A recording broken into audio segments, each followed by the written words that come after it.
Perfecto. Curiosamente empezamos prácticamente en hora, lo cual es todo un logro en este foro.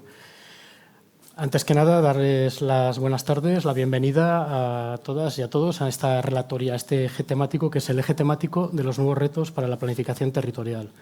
Fundamentos, retos y horizontes. Algunas y algunos ya me conocéis, yo soy Manuel Borobio y me toca como relator de este eje, en primer lugar, es agradecer a todas las personas que han enviado algún tipo de comunicación pues el excelente trabajo que han estado desarrollando a lo largo de estos meses para enviarnos todas sus comunicaciones y aportaciones, ¿no? En el marco de este eje hemos recibido un total de 13 comunicaciones y un póster, un conjunto de trabajo que refleja a 24 personas que han estado reflexionando sobre la diversidad, la riqueza, el interés del tema que estamos tratando, ¿no? Aunque el tiempo que tenemos para esta sesión solo nos permite que yo haga este primer resumen y después que suban 5 personas a exponer, me gustaría de alguna manera remarcar el valor que han tenido todos esos trabajos, ¿no? Voy a hacer una pequeña síntesis de las aportaciones que hemos estado recibiendo.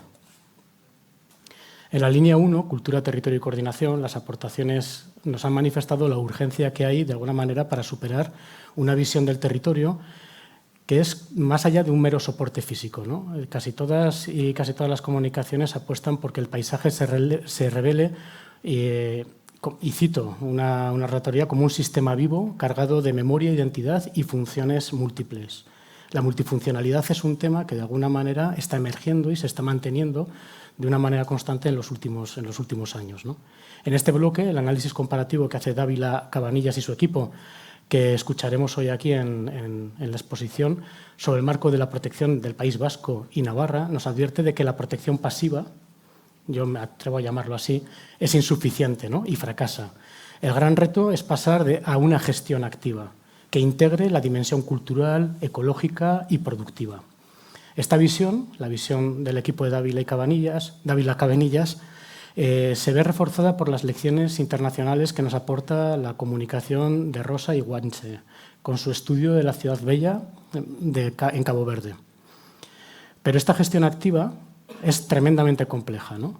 El trabajo de Hernández y de Anas Carballo sobre el turismo en la isla de La Palma es un claro ejemplo de ello, ¿no? Nos habla y nos ilustra sobre cómo la planificación territorial por sí sola no garantiza en absoluto el éxito de los modelos de desarrollo si no se acompaña, lógicamente, de inversiones, de gobernanza efectiva, de adaptación a las singularidades de cada uno de los territorios, a las singularidades locales.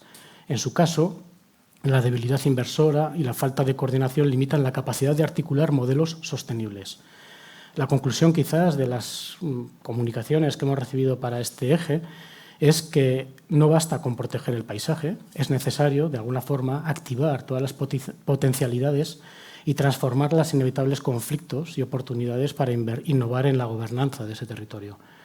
No vamos a dejar de tener confluencias de intereses sobre un mismo territorio, sobre un mismo valor.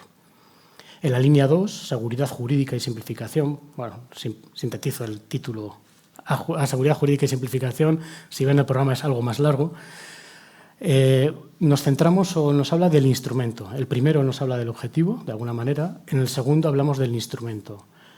Y el diagnóstico, desde mi punto de vista, en este sentido es preocupante, de las comunicaciones que hemos recibido en cuanto a la seguridad jurídica y simplificación.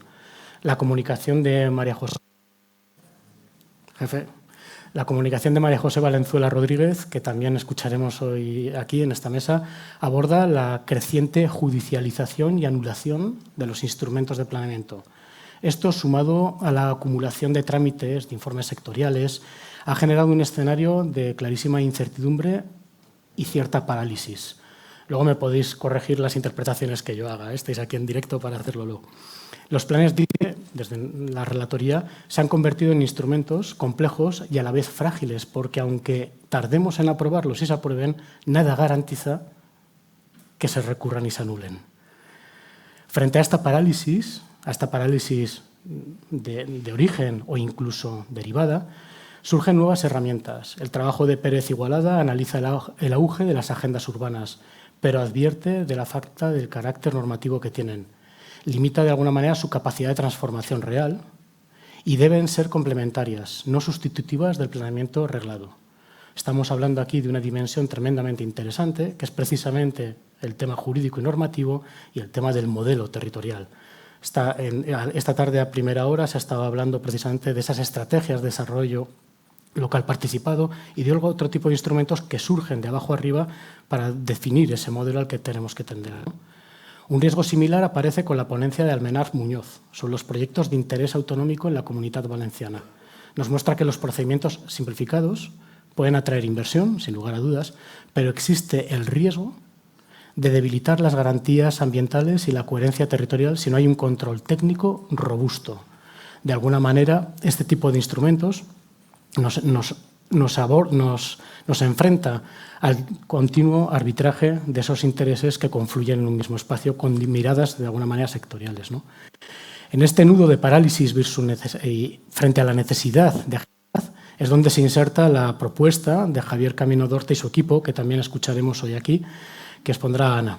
Su integración entre los planes de ordenación de los recursos naturales y el plan insular en Lanzarote busca precisamente crear un plan robusto y, en cierta medida, una trazabilidad, ¿no?, que garantice, de alguna manera, una trazabilidad metodológica que garantice o aporte esa seguridad jurídica que ya reclama también Valenzuela y el resto de autores. En la siguiente línea, en la de sostenibilidad y reto demográfico, los trabajos nos exigen evolucionar hacia un modelo de planificación que reconozcan la diversidad territorial y abandonen los estándares uniformes con los que habitualmente se plantean esa aproximación desde nuestra disciplina. En el caso canario, presentado por Eva Padrón Sánchez y su equipo, a quienes escucharemos también hoy aquí, de alguna manera puede resultar paradigmático, ¿no? Nos presentan un enfoque dual ante el reto demográfico, en que la coexistencia de la población rural se enfrenta con la sostenibilidad urbano-turística, ¿no? Un doble desafío que exige estrategias diferenciadas y territorializadas. Frente a esto, Juan Marcos Pérez Gulim, el quinto ponente de hoy, está sentado ahí en primera fila, luego se sentará también ahí con el resto, propone un marco de poscrecimiento y una economía circular para Galicia. Su trabajo nos orienta hacia la regeneración y la prosperidad justa, utilizando la matriz del donut territorial como herramienta de evaluación y decisión entre el suelo ambiental y el techo social, o al revés, el suelo ambiental, social y el techo ambiental. Esta búsqueda de equilibrio entre la conservación y el desarrollo local se ve reflejada también en el póster aceptado sobre la planificación del Train Running en Fuenteventura, que propone una ventanilla única y una gobernanza participativa. Ya a modo de cierre de la relatoría, aquí unas notas que traigo, ¿no?, sobre la mesa, es qué podemos extraer de todas estas aportaciones. Desde mi punto de vista, o desde el punto de vista de los que hemos preparado la relatoría, me acompaña Enrique, que ha estado también evaluando todas las comunicaciones, se nos confirma que el futuro de la ordenación del territorio debe de asentarse quizás sobre un modelo híbrido, un modelo flexible, basado en una gobernanza activa. Parece que estamos hablando de una repetición, ¿no?, de palabras. No puede haber gobernanza si no es activa. Un modelo que entienda la ordenación como una gestora de la confluencia de intereses legítimos. Y esta es una cuestión clave. Los intereses legítimos que confluyen en un mismo espacio. Y de alguna manera tenemos que, desde la ordenación del territorio, coordinar. Sin embargo, esta advertencia de la necesidad de la gobernanza, que es clave, y de esa participación real, es quizás también el punto más débil, ¿no? Esa participación real, que es el más frágil del modelo. Esta síntesis, desde mi punto de vista, o el trabajo de síntesis, deja sobre la mesa unas preguntas que a mí me gustaría llevar, no tanto ahora a las exposiciones que os voy a pedir, sino al debate o al turno final. Nos vamos a saltar un poco la forma de desarrollar estas mesas. Y es esos elefantes en la habitación que nos negamos a ver muchas veces desde nuestra disciplina.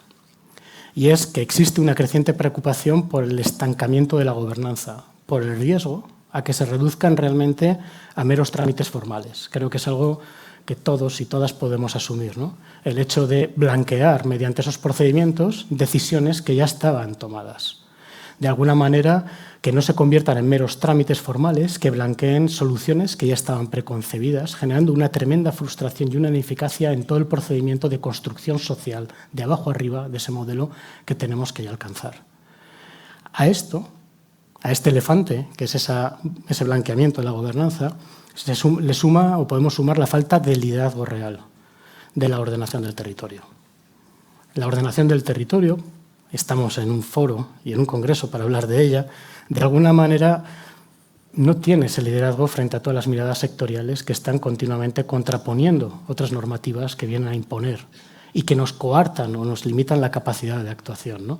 Entonces, tenemos que empezar a repensar esa falta de liderazgo, cómo lo retomamos realmente como gestores de esos intereses legítimos y como validadores de procedimientos, de entender cuáles son los elementos para la valoración en cada contexto y en cada momento, en cada contexto temporal y en cada instante. Y finalmente, la ausencia, no estoy diciendo tres cosas menores, y yo lo entiendo, luego me podéis apedrear tranquilamente, que es la ausencia de un compromiso presupuestario claro. Nos hacemos grandes estrategias, nos planteamos grandes modelos urbanísticos, hacemos unos planes que son fantásticos y nos lo pasamos en grande con sus llantos y sus lágrimas, pero finalmente cuando marcamos acciones y vamos a buscar fondos y presupuestos para llevarlos a cabo, algo que ha surgido además desde un proceso participado, nos encontramos con que no tiene un reflejo en los presupuestos anuales de las comunidades o de las administraciones públicas. Ese es el otro gran reto. La gobernanza real, el liderazgo y la dotación presupuestaria de las acciones que hemos identificado. Nuestro reto más urgente, esta reflexión la dejo para hilar después con las cuestiones que van a ir saliendo en la mesa en la reflexión final, ¿no? Como he comentado antes, nos hemos saltado en cierta medida la manera de organizar la mesa. Hemos querido estructurar, en vez de dedicarle 15, 20, 30 minutos y irnos de tiempo, como suele pasar, pues a una pequeña exposición de cada una de las comunicaciones seleccionadas, ¿no? Y hemos estado debatiéndolo y han tenido la generosidad de ceder ese espacio para que podamos debatir. Así que animo a que estéis atentas y atentos y tengamos más tiempo al final para que nos podáis lanzar preguntas, ¿no? Hemos querido hilar el debate como en un pequeño viaje de 5 etapas, ¿no? Empezamos por ese problema, esa parálisis que nos lleva a la parte jurídica, ¿no? Continuaremos con una solución metodológica, el diseño de planes robustos, de alguna forma, y cierta trazabilidad. Seguramente los titulares podrían ser mejores, pero bueno, vamos a ir dejándolos así. Un tercer paso, que sería el error en el objetivo. Quizás estamos mirando y estamos buscando la solución a un problema que no es el que realmente tendríamos que abordar en ese territorio o en ese lugar en concreto, ¿no?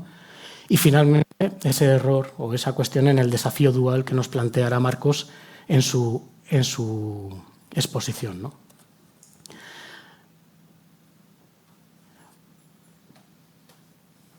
Bueno, así que vamos a empezar el viaje con María José Valenzuela, ¿no? Para comenzar debemos entender la cruda realidad. La primera comunicación, la de María José, nos sitúa en el punto de partida, esa parálisis, lo que he titulado como parálisis. Me puedes contradecir, me puedes corregir.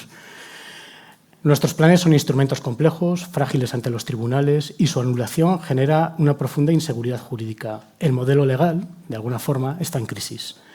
Para hablarnos contamos con María José Valenzuela, que nos presenta su ponencia El camino hacia la seguridad jurídica en el ámbito de la planificación territorial y urbanística, la necesidad de un consenso.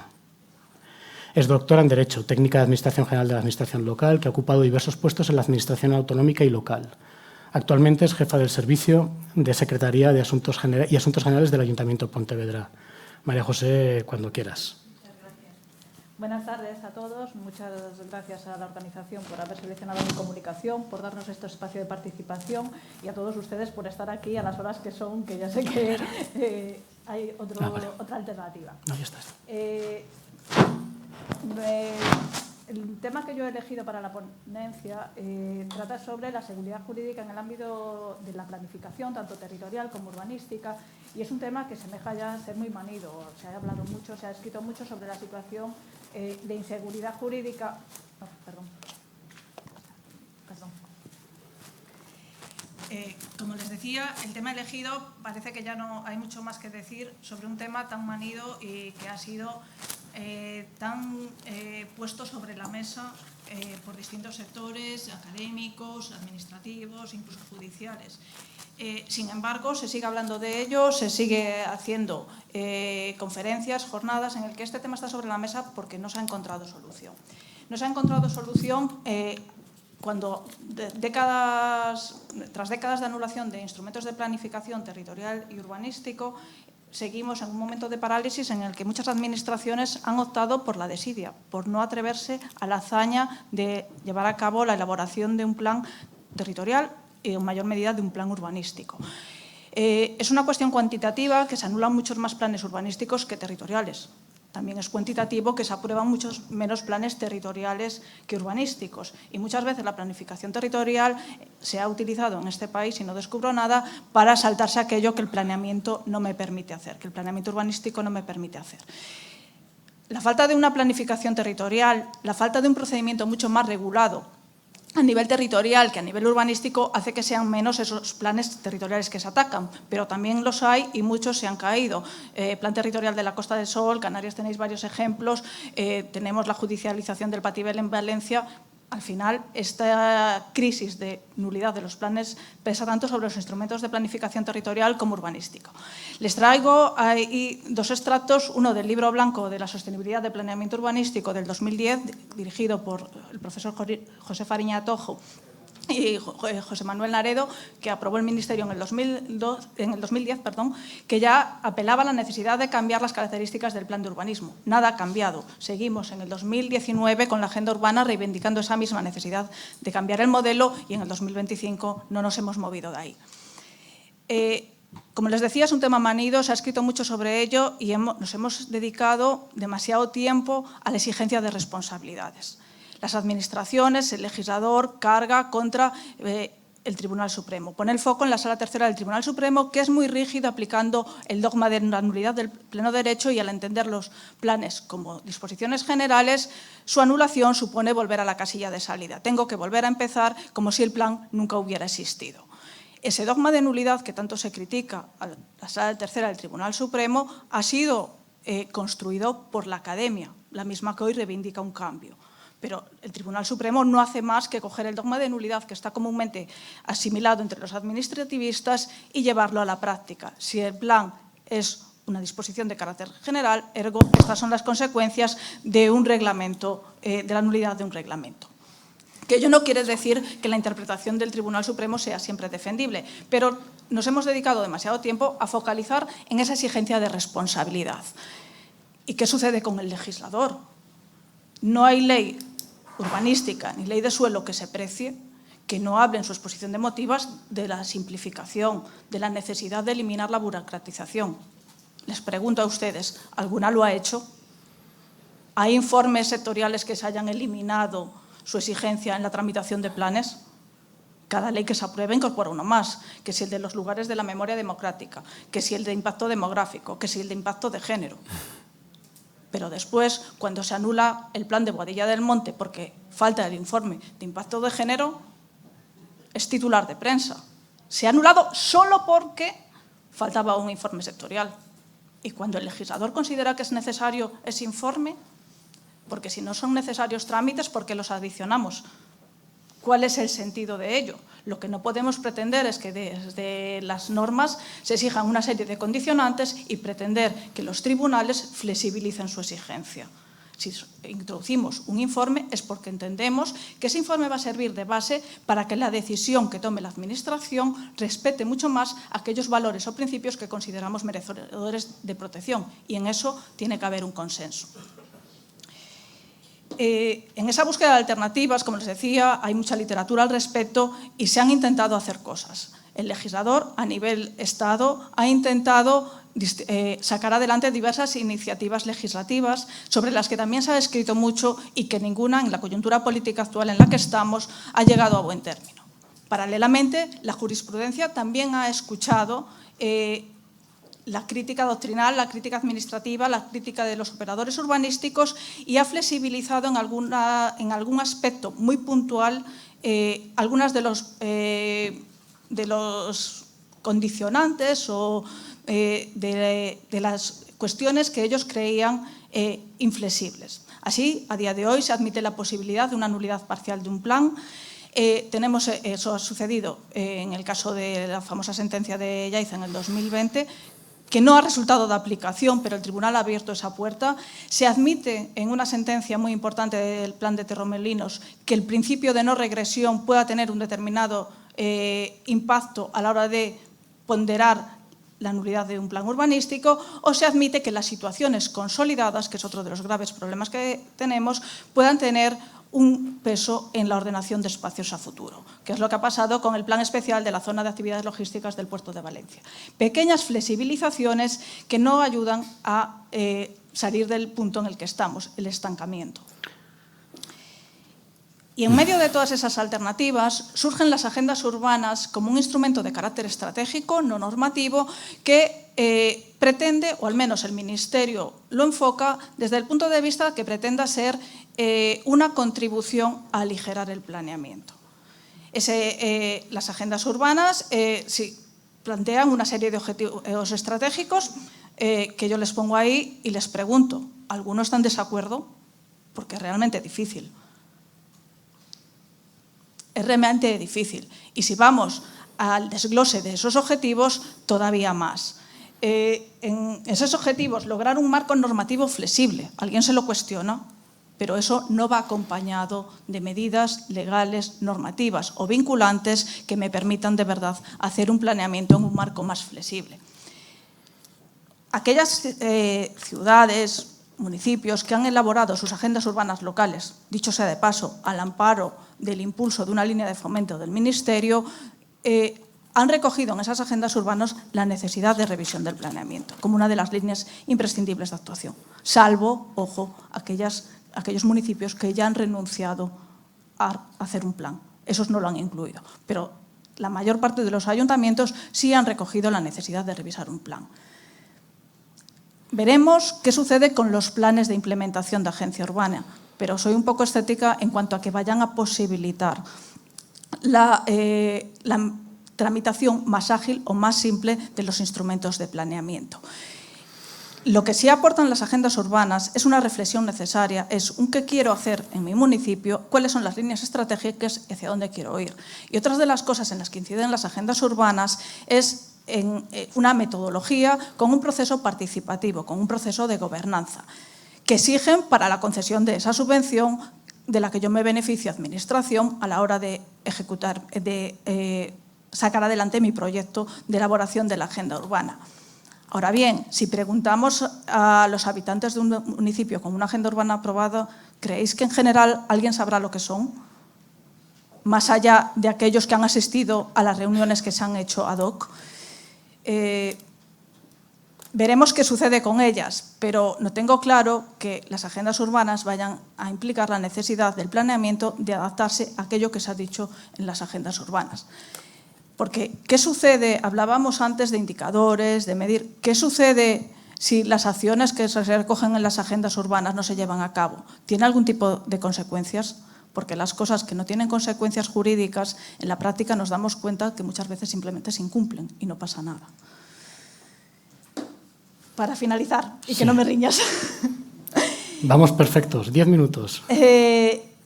Simplemente, ¿qué concluiría yo? Es necesario una reflexión multidisciplinar con todos los agentes implicados. Cuando fue la evaluación ambiental se discutía el papel de la gente especializada en medio ambiente.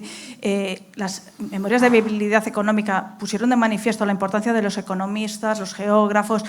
Es necesario ese enfoque multidisciplinar, pero hace falta que nos lo creamos. Hace falta que de verdad, igual que enseñamos a los niños a reciclar, igual que nos creemos el medio ambiente, igual que nos creemos otras materias, nos creamos que la planificación es una cuestión de todos y que transmitamos a los ciudadanos que más allá de la ordenación de su parcela y de lo que el plan diga para su parcela, sí pueden decir mucho sobre en qué tipo de territorio quieren vivir. Y para ello es necesario crear una cultura urbanística y territorial, que los ciudadanos se sientan parte de algo, porque es la única forma de que se impliquen. Cuando en un titular vemos que se ha anulado un plan territorial o un plan urbanístico, más allá de los operadores urbanísticos de los que se dedican a esto, ¿alguien se preocupa?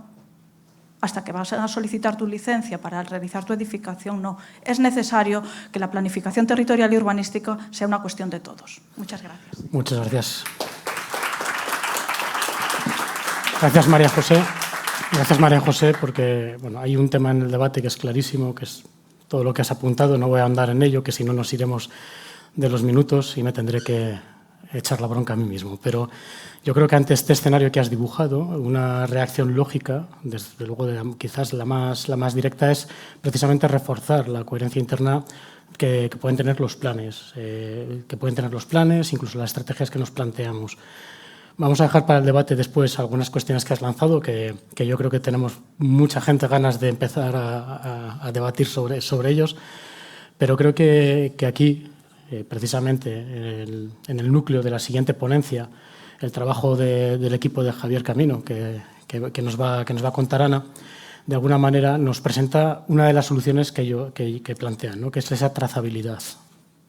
Lo mismo que antes, desmontas los titulares, ¿no? Ana Belén nos va a exponer en nombre del equipo la innovadora integración que han hecho entre esos planes, un plan de ordenación de recursos naturales, que es un plan de una política sectorial, ¿no? Concreta, con el plan insular, con el plan insular, ¿no? Sí, de ordenación del territorio de Lanzarote, ¿no? Que es un ejemplo de cómo construir precisamente ese planeamiento robusto, ¿no? Ana, cuando quieras, creo que es lo mejor que hagas tú la exposición directamente. Gracias. En primer lugar, quisiera expresar mi agradecimiento en nombre propio y en el de mis compañeros presentes entre el público, al Comité Científico por la selección de nuestra ponencia y a Manuel por moderar este eje temático 1. Como comentabas, y al hilo de lo que comenta mi compañera María José, Canarias no es ajena a la problemática que tú planteabas. Nuestra ponencia pretende dotar de una mayor solidez técnica a los instrumentos de planeamiento, en concreto en este caso el planeamiento insular, favoreciendo su refuerzo jurídico. En Canarias la legislación del suelo otorga a los planes insulares una doble naturaleza, de ordenación territorial, PIO, y de ordenación de los recursos naturales, POR. En consecuencia, el plan insular debe ajustar sus contenidos de ordenación de los recursos naturales a la legislación básica estatal. Ejemplos de planes insulares con esta doble naturaleza, en concreto en los casos de Lanzarote y Fuerteventura, han presentado a juicio de los tribunales insuficiente contenido de ordenación de los recursos naturales y ello ha derivado en la anulación de algunos instrumentos de ordenación de espacios naturales protegidos de estas islas por falta de cobertura jurídica en estos planes insulares. Estas experiencias han servido de base y reflexión para abordar los trabajos del PIO y POR de Lanzarote y el archipiélago Chinijo y dotarlos de una robustez y seguridad jurídica mayores, de manera que este plan cumpla con las exigencias y mandatos de la legislación básica estatal y, por otro lado, respondan a un proceso metodológico concreto que permita interconectar la ordenación territorial con la ordenación de los recursos naturales. En este contexto, el proceso metodológico surge de la sensibilidad, fragilidad y alta interrelación de los elementos que componen el sistema territorial de Lanzarote y el archipiélago Chinijo y sus servicios ecosistémicos. De este modo, la metodología permite integrar de manera articulada la ordenación tanto de los recursos naturales como la estratégica insular, haciendo visible en todo momento las conexiones entre los distintos elementos del sistema y la relación del territorio y su capacidad de transformación. Con ello se persigue la máxima trazabilidad, es decir, la posibilidad de seguir el rastro a cada una de las decisiones que se adoptan y se toman en el proceso de ordenación, tanto de los recursos naturales como de la ordenación insular. Y esto es a partir de un diagnóstico omnicomprensivo, tanto de origen ambiental, de carácter ambiental, como socioeconómico y territorial. En esta secuencia, en esta figura que ustedes observan en la ponencia, se expone la secuencia o etapas metodológicas del proceso. Se parte de la información y diagnóstico en la que se definen una serie de unidades ambientales a las cuales se le asignan una calidad para la conservación natural y una capacidad de uso. Estas características de las unidades ambientales de diagnóstico se conjugan con los elementos del modelo, dando lugar a la zonificación POR y a la zonificación del plan insular, como veremos un poco más en detalle. En consecuencia, en los trabajos que exponemos planteamos una correlación trazable entre la zonificación POR y la zonificación PIO, de conformidad tanto con la legislación básica estatal como con la Ley de Suelo Canarias. Por tanto, la zonificación no solo considera el estado del territorio, su valor, fragilidad y capacidad de uso en el momento de elaboración del plan, sino también el estado previsto que adquirirá tras la ejecución de las actuaciones que se proponen en él. Este enfoque finalista cumple los mandatos de la legislación estatal, por cuanto que marca el fin último de cada uno de los ámbitos al que se quiere llevar cada parte del territorio. En esta figura observamos la trazabilidad de la propuesta metodológica, un poco en la línea de la que les comentaba anteriormente. Partimos de esas unidades de diagnóstico que verán categorizadas en la primera parte del gráfico y a las que se le asignaban, como dije anteriormente, un valor de calidad para la conservación natural y una capacidad de uso.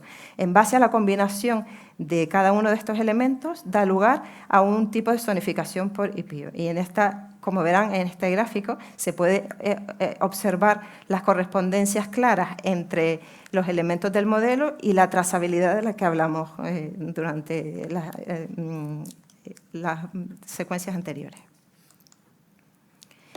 En la zonificación que proponemos, esta concepción finalista se ejemplifica específicamente en las áreas de recualificación, que se caracterizan por su capacidad de transformación. Estas áreas, si bien parten de la situación actual del territorio, se orientan hacia un escenario futuro de integración y mejora ambiental de acuerdo con su potencialidad. Se organizan en áreas de recualificación ambiental y estratégicas.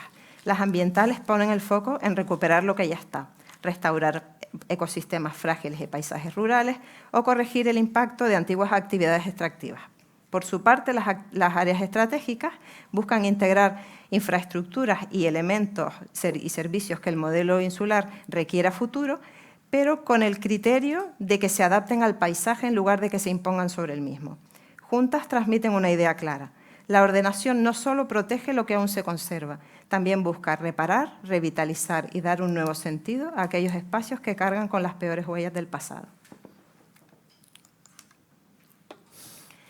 Observamos en esta tabla el tipo y categoría de las áreas de recualificación zonificadas como zonas C1 en nuestro modelo de ordenación. Verán la situación de partida de la que les comentaba en cuanto a las áreas de recualificación ambiental, de restauración de ecosistemas y paisajes. Se parten de entornos naturales degradados o construcciones con usos consolidados y poco integradas. A su vez, la de recuperación de paisajes y sistemas rurales parten de la situación de paisajes y sistemas abandonados o salinas no productivas, y las de restauración de áreas extractivas de espacios degradados por minería. A su vez, las de recualificación estratégica se caracterizan por ser de partida unas zonas periurbanas con presión territorial y potencial de desarrollo, y de lo que se trata con las áreas de recualificación es de que tengan un carácter finalista, diseñadas para ser un estado transitorio en el proceso de ordenación. A través de ellas se busca que su gestión sirva para corregir disfunciones, tanto ambientales como de estas infraestructuras que se prevé que se integren ambientalmente y con criterios de calidad y adaptación al entorno. Lo más importante, una vez que los objetivos de cualificación se hayan alcanzado, como verán en la segunda parte de la tabla, cumplidos los objetivos de la zonificación C1, se opta a una situación territorial finalista, como verán aquí. Bueno, para no aburrirles leyéndoles la cuestión, se trata de que una vez alcanzada la situación finalista, esta zonificación estas áreas de recualificación deben cambiar su estatus tanto en la zonificación como en la PIO, adquiriendo el objetivo de recualificación que se planteó para ellas. Finalmente, a modo de conclusión, y para no pasarme del tiempo, simplemente decir que la metodología que se ha diseñado para el POR-IPIO de Lanzarote y el archipiélago de Chinijo se entiende que cumple con los mandatos normativos, que ofrece un modelo de planificación integrado y trazable entre ambas variables y que convierte con todo ello de la incertidumbre pasamos a una coherencia y solidez jurídica mayores. Muchas gracias. Muchas gracias, Ana.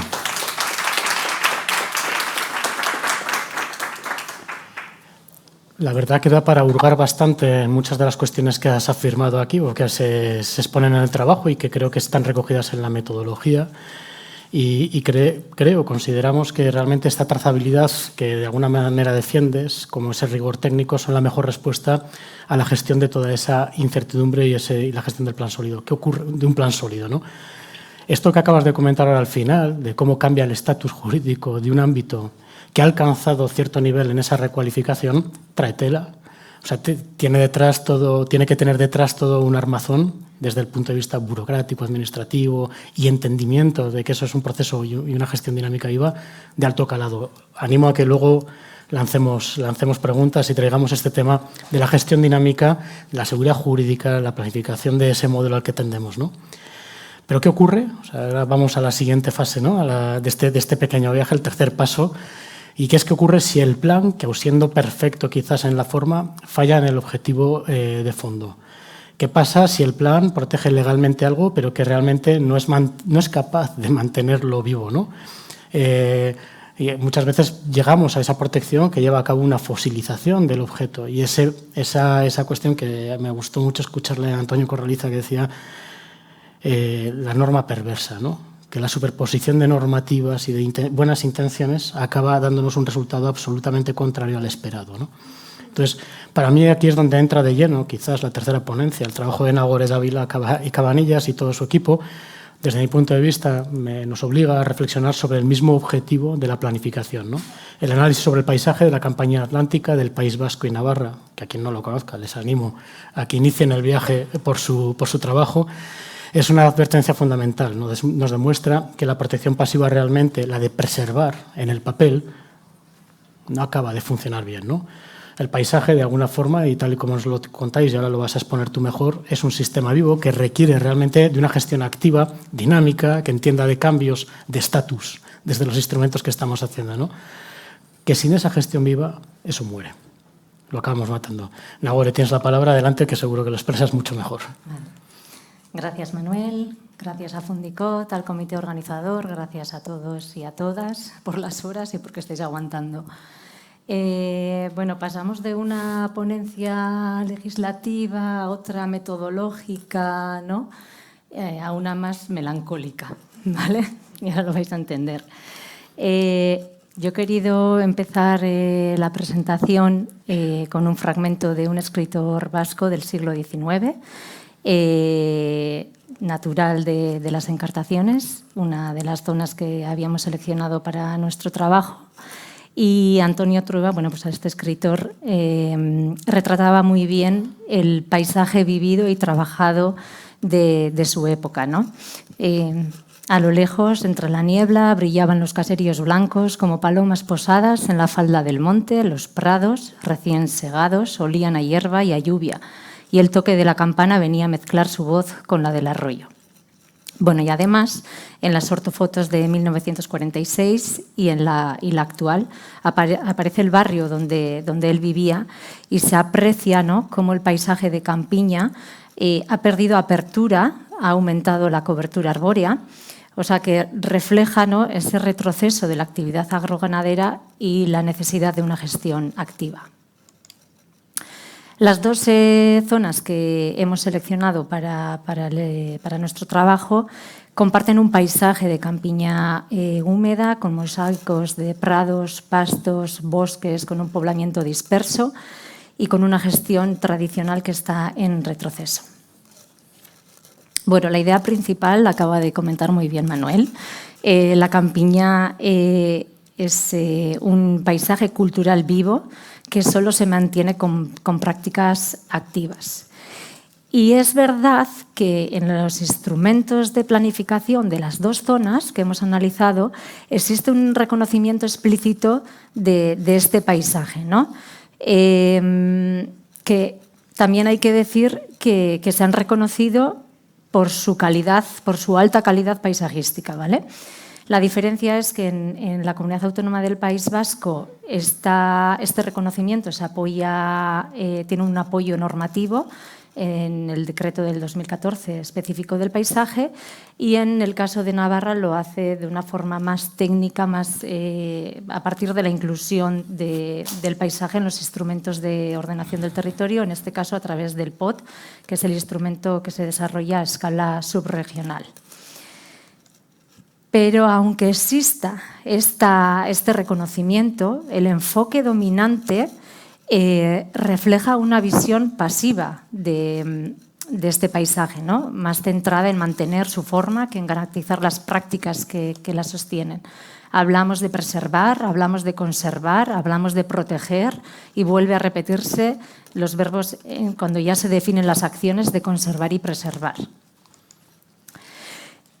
Además, hemos visto que hay un contraste muy claro en el lenguaje, mientras que en los paisajes fluviales, ahí tenéis otro caso, ¿no? Urbanos, predominan verbos mucho más activos, como por ejemplo restaurar, reforzar, mejorar, crear, integrar. Como habéis visto en la anterior diapositiva, para los paisajes agroganaderos siempre se repiten el verbo preservar, conservar o proteger. Esto muestra que este paisaje se concibe más como algo que debe mantenerse intacto, fosilizado, que me ha gustado, que como un sistema que requiere intervención y dinamismo para seguir funcionando. Y en realidad lo que se observa es aún más preocupante, y no está Miquel, que estaba antes aquí, el director de Planificación Territorial, pero es que en realidad nos parece mucho más grave cuando estas determinaciones del paisaje quedan subordinadas, en este caso en el País Vasco, al Plan Territorial Sectorial Agroforestal, un instrumento territorial sectorial que lo que hace es, tiene una lógica productivista y traduce el suelo agrario con distintas calidades, ¿no? Sin atender a su dimensión cultural. Es decir, el paisaje desaparece del discurso territorial y queda diluido en una planificación más agronómica, que no reconoce ni su valor patrimonial ni su fragilidad. Y también hemos observado en los dos casos que la preservación, la protección, recae en el planeamiento municipal. En la Comunidad Autónoma del País Vasco se realiza a través de los planes de acción del paisaje, que luego estos deben ejecutarse o que deben incluirse en los planes generales de ordenación urbana. ¿Y qué es lo que pasa en muchos casos? Pues la ausencia de recursos y falta de apoyo técnico hace que esta protección pues, sea más formal que efectiva. ¿Qué es lo que está en juego si no hay gestión? Bueno, pues es mucho más que un cambio visual. La matorralización, la pérdida de prados, la pérdida de biodiversidad y también la pérdida de esos saberes agroganaderos, ¿no? Que conlleva una erosión patrimonial y funcional de este territorio. Estamos participando en dos proyectos que avanzan en la misma línea. La red Siega, que está centrado en los prados de siega de montaña, como sistemas clave para la biodiversidad y el paisaje cultural. Y el otro proyecto, Biofoodscape, que analiza los paisajes agroalimentarios de montaña desde la biodiversidad biocultural y sostenibilidad territorial. Tenemos que tener en cuenta que el paisaje de campiña solo se mantiene si se apoyan esas prácticas que lo hacen posible. Y las políticas protegen la imagen, pero no la financian, no financian esa gestión. Es verdad que la nueva política agraria común está introduciendo avances, pero sigue faltando coherencia entre esas políticas agroganaderas y las de paisaje. ¿Por qué falla también la gestión? Bueno, pues la gestión o cualquier mecanismo de intervención, ya sea ordenación o ya sea protección. En este caso hemos visto que la concreción de esas acciones recae en los ayuntamientos, ¿no? Y estos tienen que luego buscar financiación para llevar a cabo y para incluso luego para medir la efectividad de estos planes. Tampoco existe una batería de indicadores que evalúen la práctica o la gestión de estos espacios, sino que se utilizan indicadores en tanto a su figura o a su extensión. Y bueno, ya para terminar, el reto, quiero insistir que no es proteger más, sino que hay que gestionar y ordenar más. Las políticas de paisaje es verdad que avanzan en lo normativo, que a veces son recomendaciones, pero no garantizan la viabilidad de sus prácticas agroganaderas. Entonces, bueno, pues insistimos en que es necesario un modelo integrado con instrumentos territoriales, políticas agroganaderas y, ¿por qué no?, fiscales, ¿no?, que financien y mantengan viva la gestión activa de este paisaje. Y con esto termino. Muchas gracias. Eskerrik asko. Muchas gracias, Nagore. Yo creo que detrás de tu exposición subyace todo ese mensaje claro en el que no podemos paralizar o poner un elemento que apreciamos en una vitrina para simplemente observarlo. Y sobre todo cuando ese objeto o ese elemento que estamos mirando de forma pasiva, ¿no?, lo hemos ido construyendo se ha ido construyendo con generaciones y generaciones de culturización de ese territorio, ¿no?, de trabajo, de manejo, de construcción social. De alguna manera lo veremos, ¿no? Yo os lanzaría el reto a toda la audiencia, a la gente que estáis aquí ahora, a los que nos escuchen, a los que vayan a leer más adelante la ponencia, a esa lectura que has apuntado también, que trascienda de una visión sectorial o una visión específica, ¿no? Creo que luego es esa superposición de visiones sectoriales las que nos acaba impidiendo ver realmente la amplitud de esa realidad que tenemos que observar de una manera mucho más integrada, ¿no? En este sentido, animo a la gente a que consultéis o acudáis a la consulta pública que ha surgido previa. Disculpa, porque es que me ha venido a la cabeza y quiero aprovechar para lanzar el aviso. La consulta pública previa sobre el proyecto de Real Decreto por el que se crea el Registro Estatal de Servicios Ecosistémicos. Si nos quedásemos ahí, para mí sería fantástico. El problema es que dice forestales. El Servicios Ecosistémicos Forestales y regula su organización y funcionamiento. Está abierta a consultas públicas, está abierta en la página web del Ministerio y os animo a que realmente entréis a hacer una reflexión para tratar de aportar una visión pues, amplia, ¿no?, de lo que pueden ser esa lectura de servicios ecosistémicos o un registro estatal de servicios ecosistémicos en su sentido amplio y transversal, ¿no?, que de alguna manera evitando esa mirada únicamente de la parte forestal. Me ha venido a la cabeza y me ha parecido un buen momento para lanzar esta petición de ayuda. Desde diferentes organizaciones estamos preparando determinados escritos, ¿no? Bueno, nos has expuesto esto, que no solamente se salvan las cosas protegiéndolas, que a veces esa excesiva protección puede llevarlo a realmente hacerlo tonto, por decirlo de alguna manera, inútil y inviable, y que tenemos que entrar a gestionarlo, a acompañarlo, a comprender, a entender de alguna manera cómo nos ha llegado y cómo hemos de manejarlo, ¿no? Es decir, podemos fallar en lo que estamos realmente preservando o protegiendo, ¿no?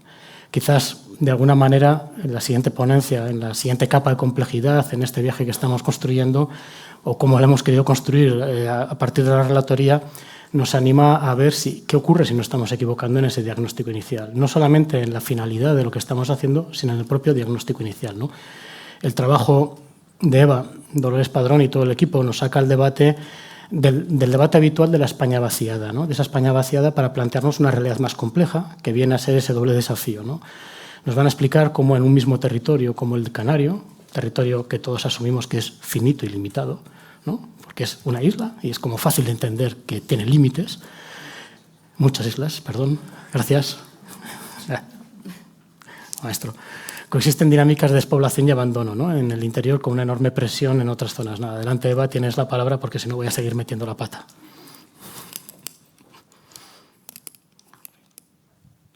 Ya me he pasado varias. Nada, voy a aprovechar en lo que se me coloca la ponencia en dar las gracias a Fundicot, al Comité Científico y a Manuel por plantearnos este cambio, ¿no?, de dinámica así, bueno, y poder debatir. También dar las gracias a todo el equipo de la Estrategia Reto Demográfico y me acompañan varios de las compañeras aquí. Somos un equipo de 16 personas, multidisciplinar, súper, entregadas al trabajo que estamos realizando, en especial a su lideresa Silvia Nacoura, que también nos acompaña y que es la persona que no solo en este trabajo, sino en todos, hace riguroso y pone sobre el terreno todas estas ideas locas que a algunos se nos ocurren. También dar las gracias a nuestro director, que está aquí, porque nos da las alas para poder investigar, para llevarle la contraria a la estrategia nacional y que, aún con eso, sigamos adelante. También a la Consejería de Política Territorial, Cohesión Territorial y Aguas, por confiar en nosotros este trabajo tan importante para Canarias. Y bueno, con eso ya empiezo a contarles y voy a empezar por el final. Ayer se publicó en el Boletín Oficial de Canarias la aprobación de la Estrategia Canaria de Reto Demográfico y su plan de acción. Estamos de enhorabuena al equipo, así que nada, lo quería decir porque empiezo por el final y porque eso nos llevará al debate de que las estrategias... Yo estoy muy feliz de estar en este lado de la mesa. Llevo 15 años haciendo planeamiento y ahora estoy en el lado de las estrategias. Estoy encantada.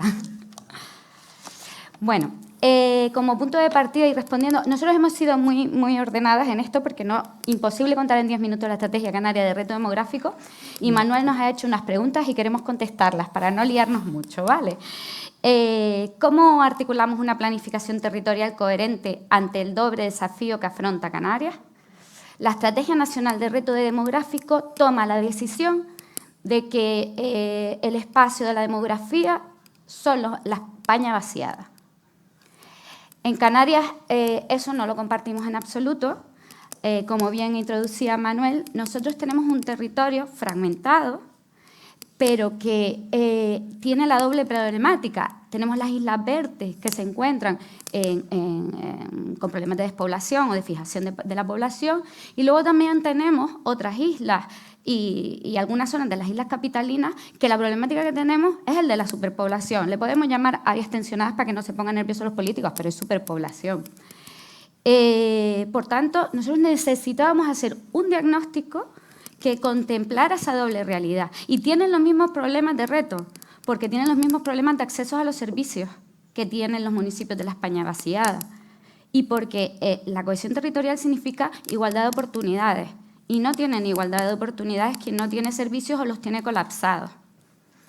Entonces, el reto era, valga la redundancia, era importante, era con una visión integral hacer un diagnóstico multiescalar, que en nuestro caso se distinguía entre los espacios de la demografía, que ahora les contaré un piquito, cada una de las 8 islas, los municipios, los 88 municipios, e incluso cuando los datos nos dejaban, las entidades de población o núcleos poblacionales. Por tanto, se trata de una estrategia integral y adaptada.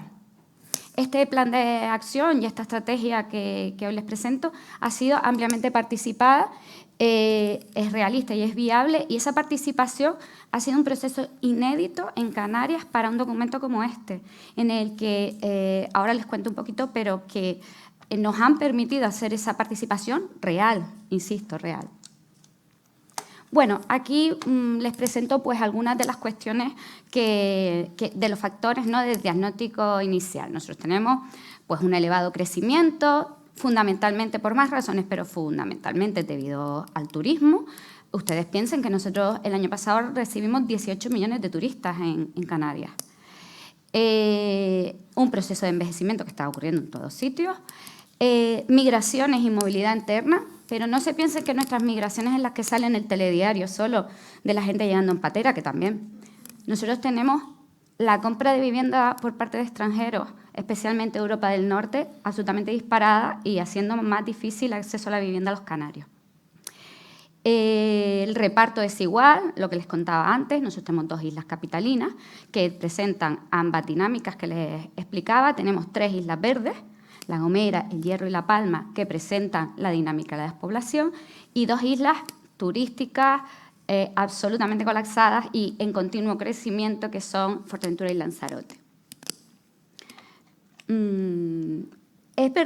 Sí que me gustaría señalar que se han analizado alrededor de 400 indicadores para caracterizar este espacio de la demografía y para realizar este diagnóstico. De esos se ha creado un observatorio abierto y libre que les invito a visitar a todos, el Observatorio Canario de Reto Demográfico, en el que bueno, hemos ahí reflejado los 100, aproximadamente 100 que consideramos que nos sirven para hacer ese diagnóstico.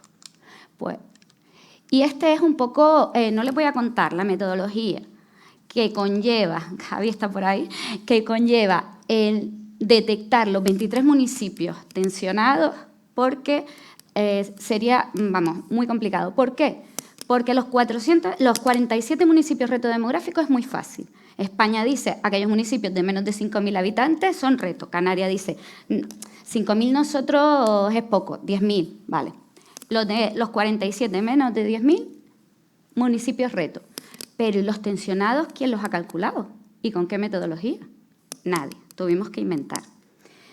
Con un cruce de indicadores, unas metodologías a través de medianas, etcétera, y pues nos salen estos 23 municipios. Pero es que hay un tercer espacio de la demografía en Canarias, los que están en equilibrio, por ahora. No vale solo con hacer acciones para los que están intensamente ocupados y para los que están despoblados. También hay que hacer acciones para que no se polaricen aquellos otros que se encuentran en equilibrio en la actualidad, o por lo menos que así no salen de los estudios. Aquí les voy a dejar nada más que unas pinceladas de lo que sería la metodología de la Estrategia Canaria de Reto Demográfico.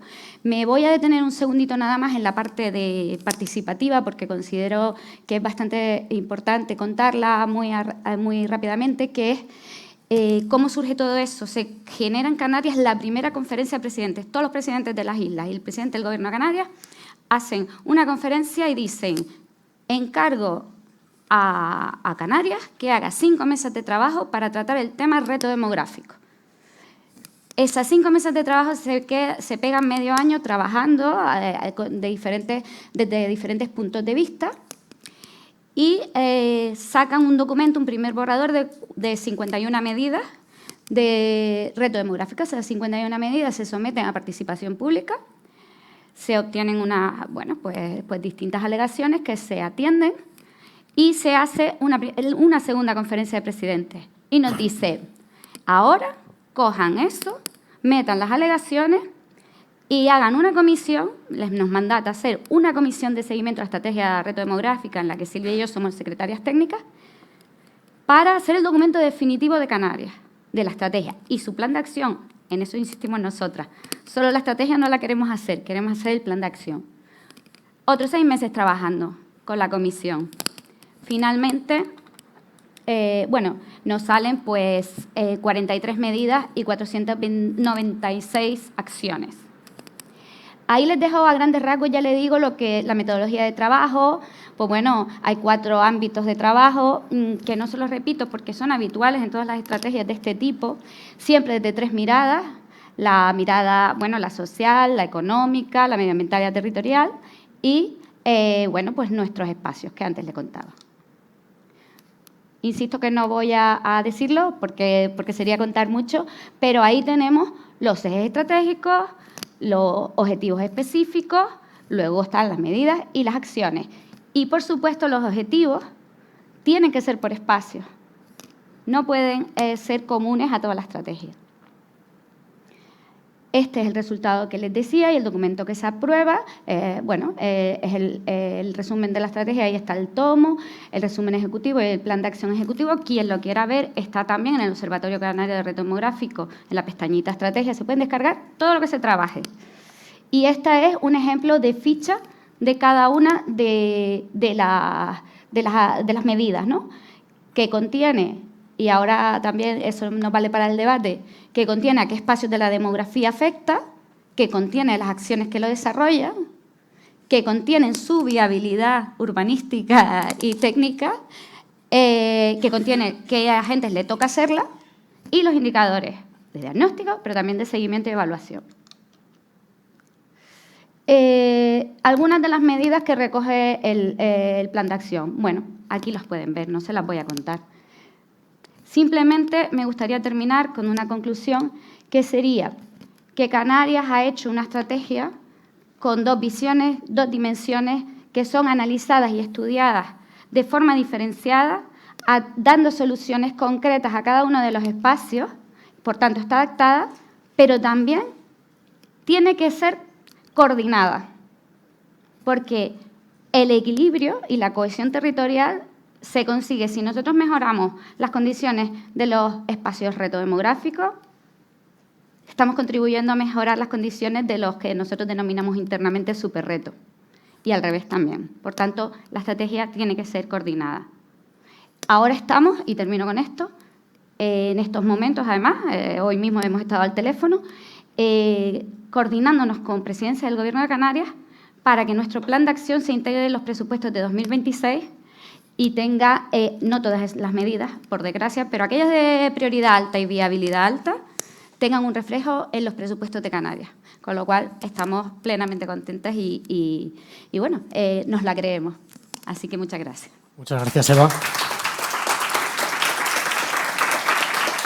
La verdad que esto último que acabas de apuntar, tenía aquí anotadas algunas cuestiones para decir, pero me quedo con esto último que has dicho. O sea, no hay nada mejor que tener unos presupuestos basados en un plan de acción que ha surgido de abajo arriba. Seguramente luego esos presupuestos comprometen, ¿no? Y se van a cabo. La pena es que se hagan presupuestos y se gaste el dinero en acciones que no están planificadas o que no están previstas en estrategias. Eso es lo absurdo, que es lo cotidiano. Quizás deberíamos replantearnos esos programas coordinados de actuación, que era una figura que teníamos en Galicia en la Ley de Ordenación del Territorio o que hay en otras comunidades autónomas, ¿no? Quizás una manera de reponerlo. Nada, nos queda finalmente la exposición de Marcos Pérez.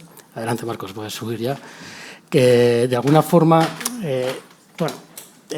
él nos va a trasladar a un enfoque quizás más filosófico, ¿no? Un cambio de enfoque y de filosofía. He de decir, no puedo resistirme, Marcos, aparte de, es economista y aparte de, licenciado en economía, ¿no? Tiene el título, pero no sabes de eso, ¿no? Dice siempre, vale. Está continuamente gestionando y haciendo economía, yo creo que del conocimiento, de las acciones del rural. Es presidente y director técnico de la Fundación Galicia Sustentable. Lleva en estos momentos, 14 años ya, 15, ¿no? Desde la Fundación, llevando acciones de abajo arriba en la construcción de una red en el rural de Galicia. Y yo lo conocí cuando estaba haciendo las directrices de ordenación del territorio y precisamente estábamos definiendo el plan de seguimiento de la sostenibilidad territorial de Galicia. Él llevaba a cabo la coordinación de todo el equipo de evaluación ambiental y en aquel año, estoy hablando del año 2009-2010, cuando empezamos a hablar de indicadores y todo, la primera pregunta que me hizo es ¿para qué? ¿No? El por qué y el para qué de las cosas, ¿no? Siempre está planteándose el por qué hacemos las cosas, cómo las podemos abordar y mirando mucho más allá. Hoy en día esas directrices, ese plan de seguimiento que planteamos hace 15 años, pues sigue estando ahí en ese punto de desarrollo. Para mí es un gusto tenerte hoy aquí en la mesa y que hayas presentado una ponencia. Muchas gracias. Adelante, Marcos. Bueno, pues yo lo primero que tengo que constatar que pasa es el tiempo.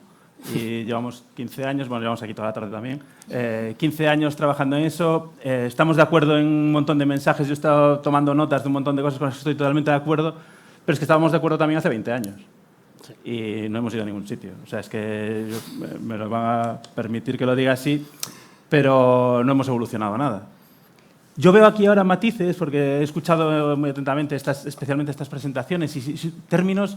Es que en el día a día de otras cuestiones están ya plenamente integrados. Regeneración, agricultura regenerativa. A todos ya nos suena muchísimo porque todo el mundo está trabajando, preocupándose por sus suelos, que puedan seguir produciendo alimento. Y nosotros desde la planificación seguimos con esas cuestiones que decían ahora de conservar, proteger, o palabras que no dicen nada en cuanto a objetivos generalistas que en realidad no nos mojan, ¿no? Será, como vean, una de las conclusiones que, valga la paradoja que diga aquí que no nos mojan, cuando salgan van a ver lo que es mojarse. Bueno, el caso. Yo escuché muy atentamente todo eso. Estamos en las cuestiones de la planificación, pero hemos perdido algo muy importante de la planificación, que es precisamente ese para qué.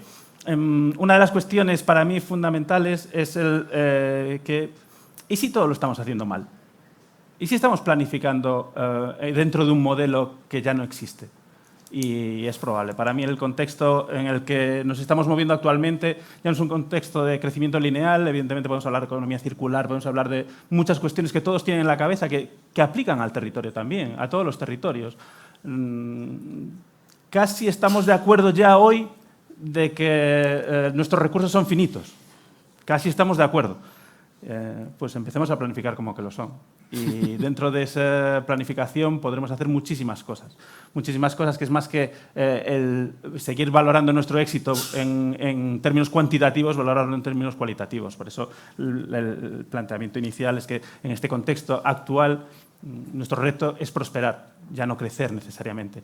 Y dentro de ese prosperar, la planificación tiene muchísimo que decir. A veces pensamos con cuestiones, no quiero meterme aquí ahora en tecnicismos que dan miedo a veces, de poscrecimiento, economías de decrecimiento, cuestiones que, vale, vamos a volver a ser lo de antes. Nadie está diciendo eso. Es un horizonte al que nos acercamos.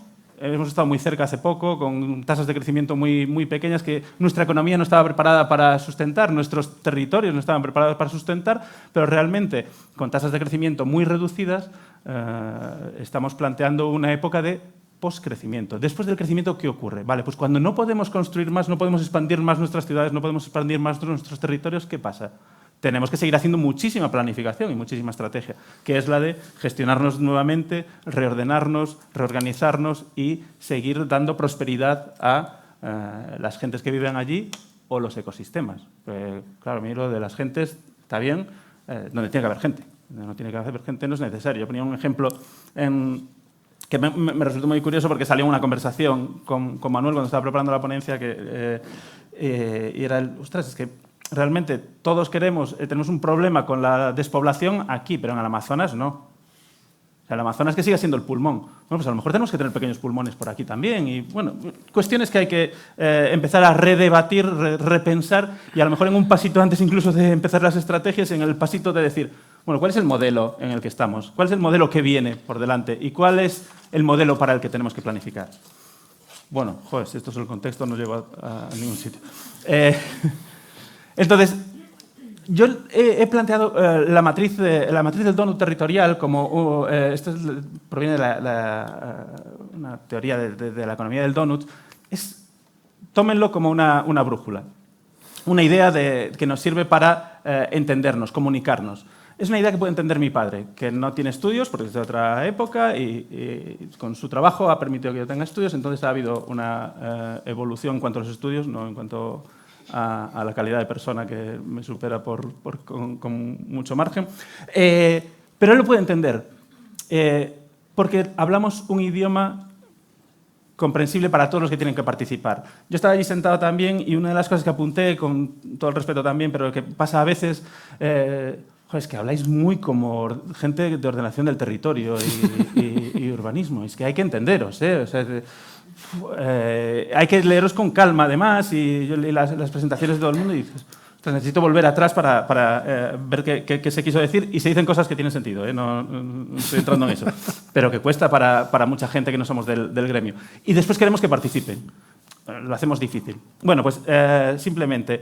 La matriz del donut, para quien no conozca de la economía del donut, que es una cuestión muy sencilla, que es didáctica, es manejémonos en un círculo que está marcado por dos límites. Uno inferior, que son las necesidades sociales, y uno superior, que son los máximos, los consumos ambientales máximos que podemos alcanzar. Dentro de esos dos límites, el círculo verde, es donde estaríamos en un espacio seguro y justo, donde podemos tener un espacio que nos permite generar esa prosperidad y que mantiene a las personas viviendo de una manera justa en los territorios.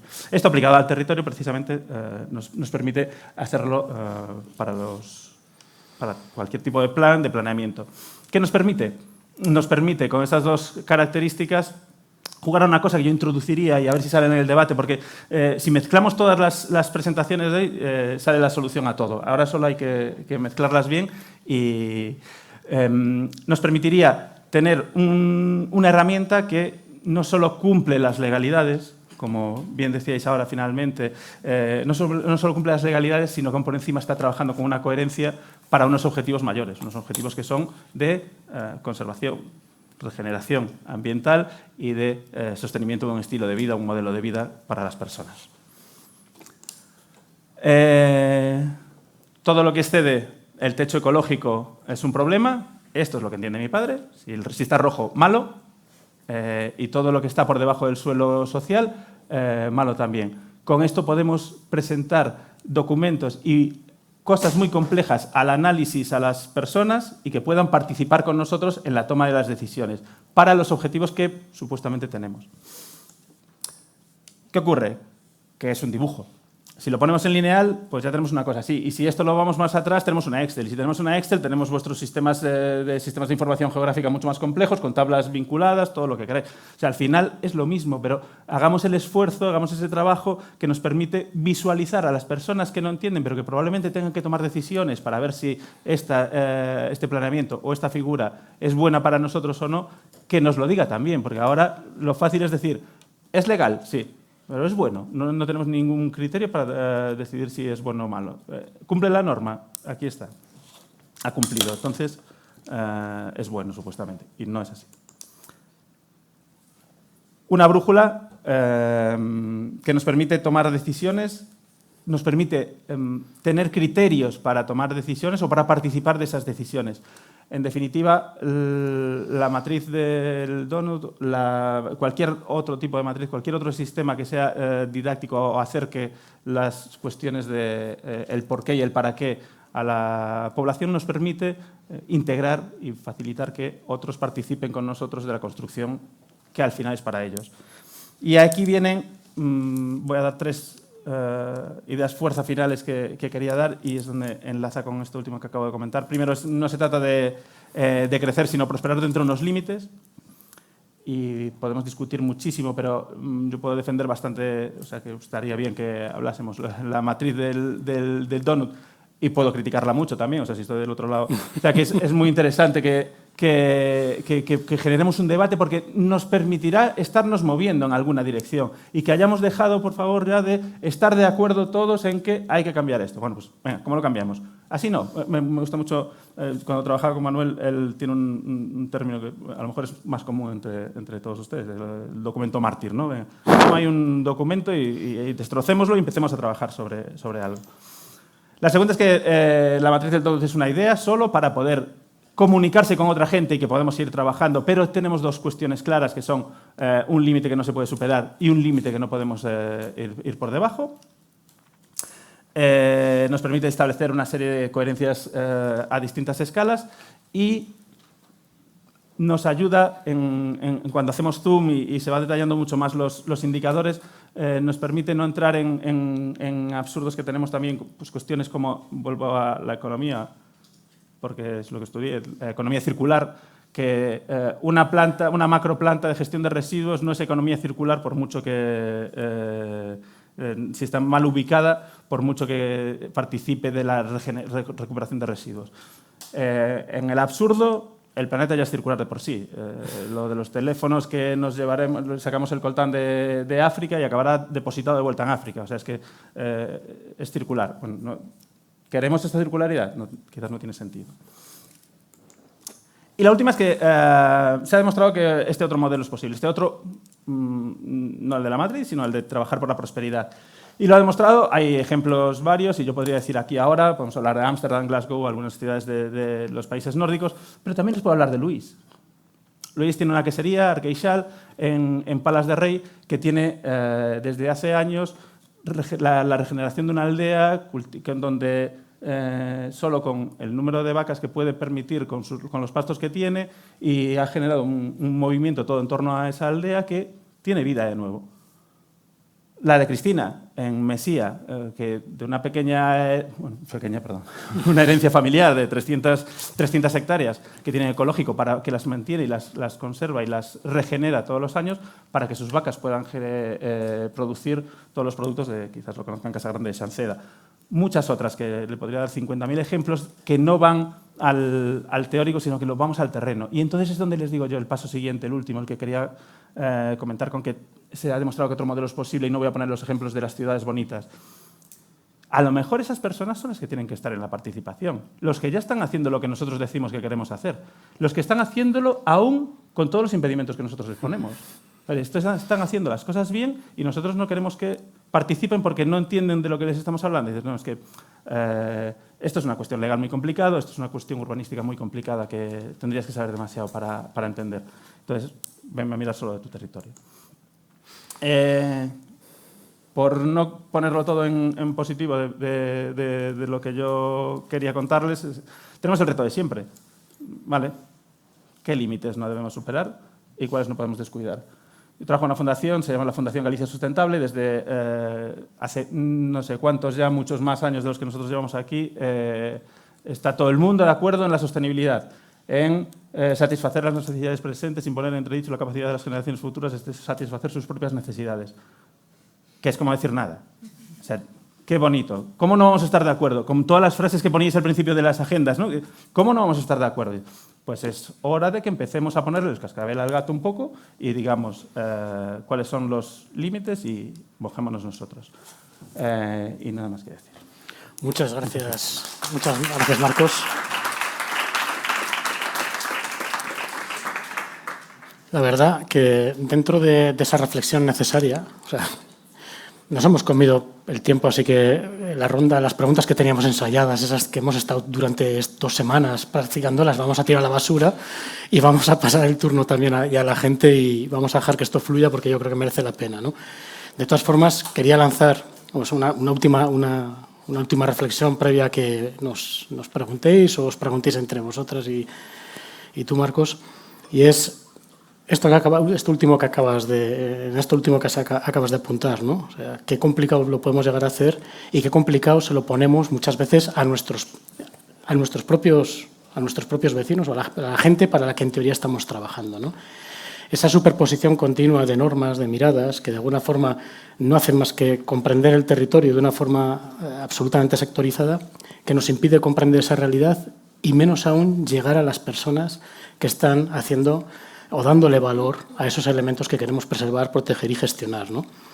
Hablando contigo en el foro rural este año, que precisamente es donde cogí la idea de intereses legítimos de Antonio Viejo, ¿no? Intereses legítimos de las diferentes miradas que podemos llegar a tener sobre el mismo territorio, porque es tan legítimo el interés del forestal como del agrario, como del de la energía eólica, como el de la... Son todos legítimos, pero lo que hay que hacer es coordinarlos e integrarlos, ¿no? Y de alguna manera comprendiendo cuáles son esas dinámicas ambientales, esas dinámicas sociales que se están dando en ese territorio en concreto. Y buscar esa eficiencia entre ese equilibrio dentro de la zona que dice Marcos o que marca el donut que es un espacio seguro y justo. Pero yo creo que es el único espacio posible, porque fuera de ese espacio lo tenemos crudo como sociedad, ¿no?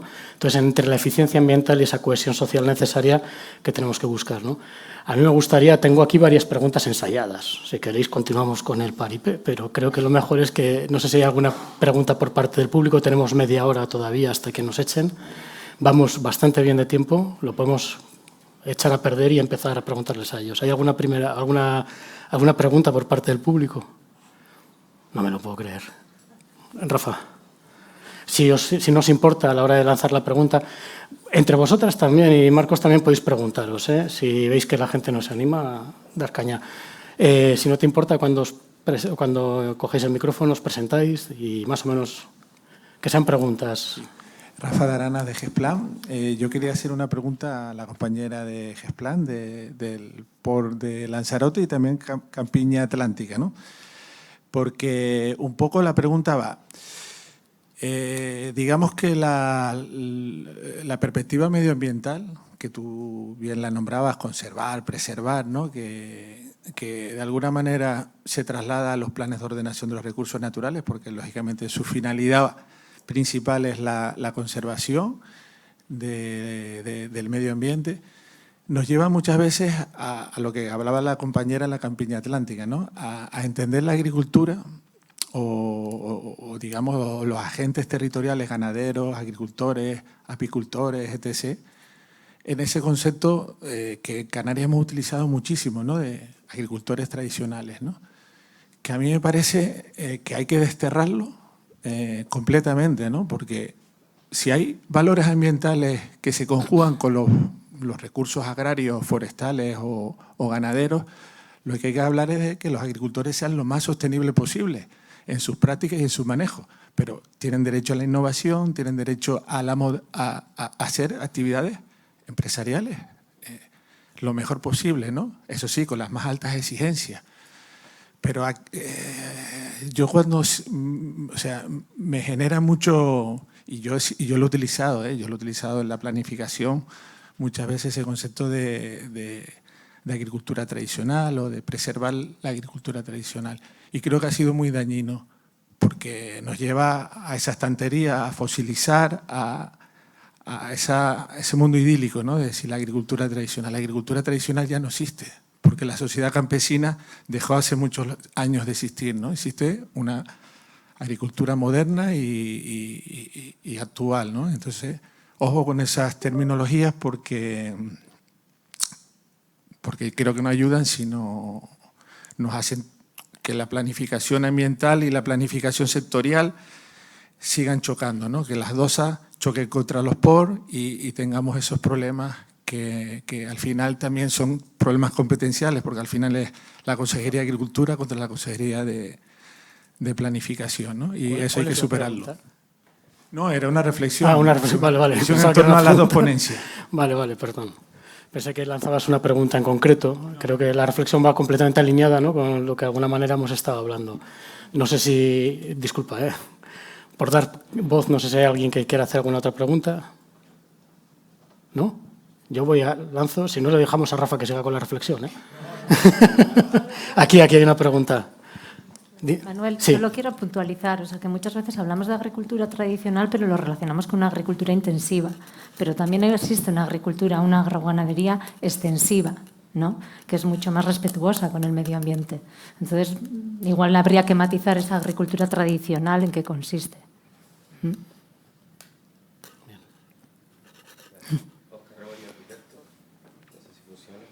ha encantado la reflexión de María José y yo sé que para la aprobación de los planes, una de las cosas que dilatan el tiempo y lo que cuesta es las evaluaciones ambientales.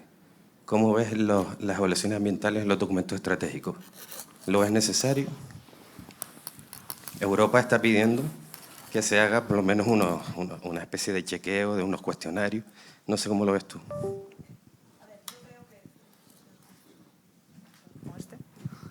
¿Se me escucha? Sí. Yo lo que creo es que el planeamiento no puede ser el soporte de todas las políticas públicas. Ese es el monstruo que hemos creado. ¿El planeamiento tiene que tener en cuenta el impacto demográfico? Desde luego. ¿El planeamiento tiene que tener en cuenta los aspectos ambientales? Por supuesto, faltaba más. ¿El proceso de evaluación ambiental tiene que ser un proceso? Sí, tiene que ser un proceso, pero no no hagamos de ello un documento más complejo de lo que ya es. Tendremos que buscar aquellos instrumentos que hagan del planeamiento un documento que mira el territorio, que analice el territorio, que no puede ser el mismo planeamiento para Madrid y quizá no la misma norma para Madrid que para Mesía. No puede tener en cuenta los mismos factores en un territorio y en otro. Ahora bien, no es una lucha de quién puede más. Tenemos que olvidarnos de la competencia, tenemos que olvidarnos de ¿y lo mío qué? Porque entramos en ¿pesa más el impacto de género en un plan o pesa más el informe de costas? ¿Qué es más relevante?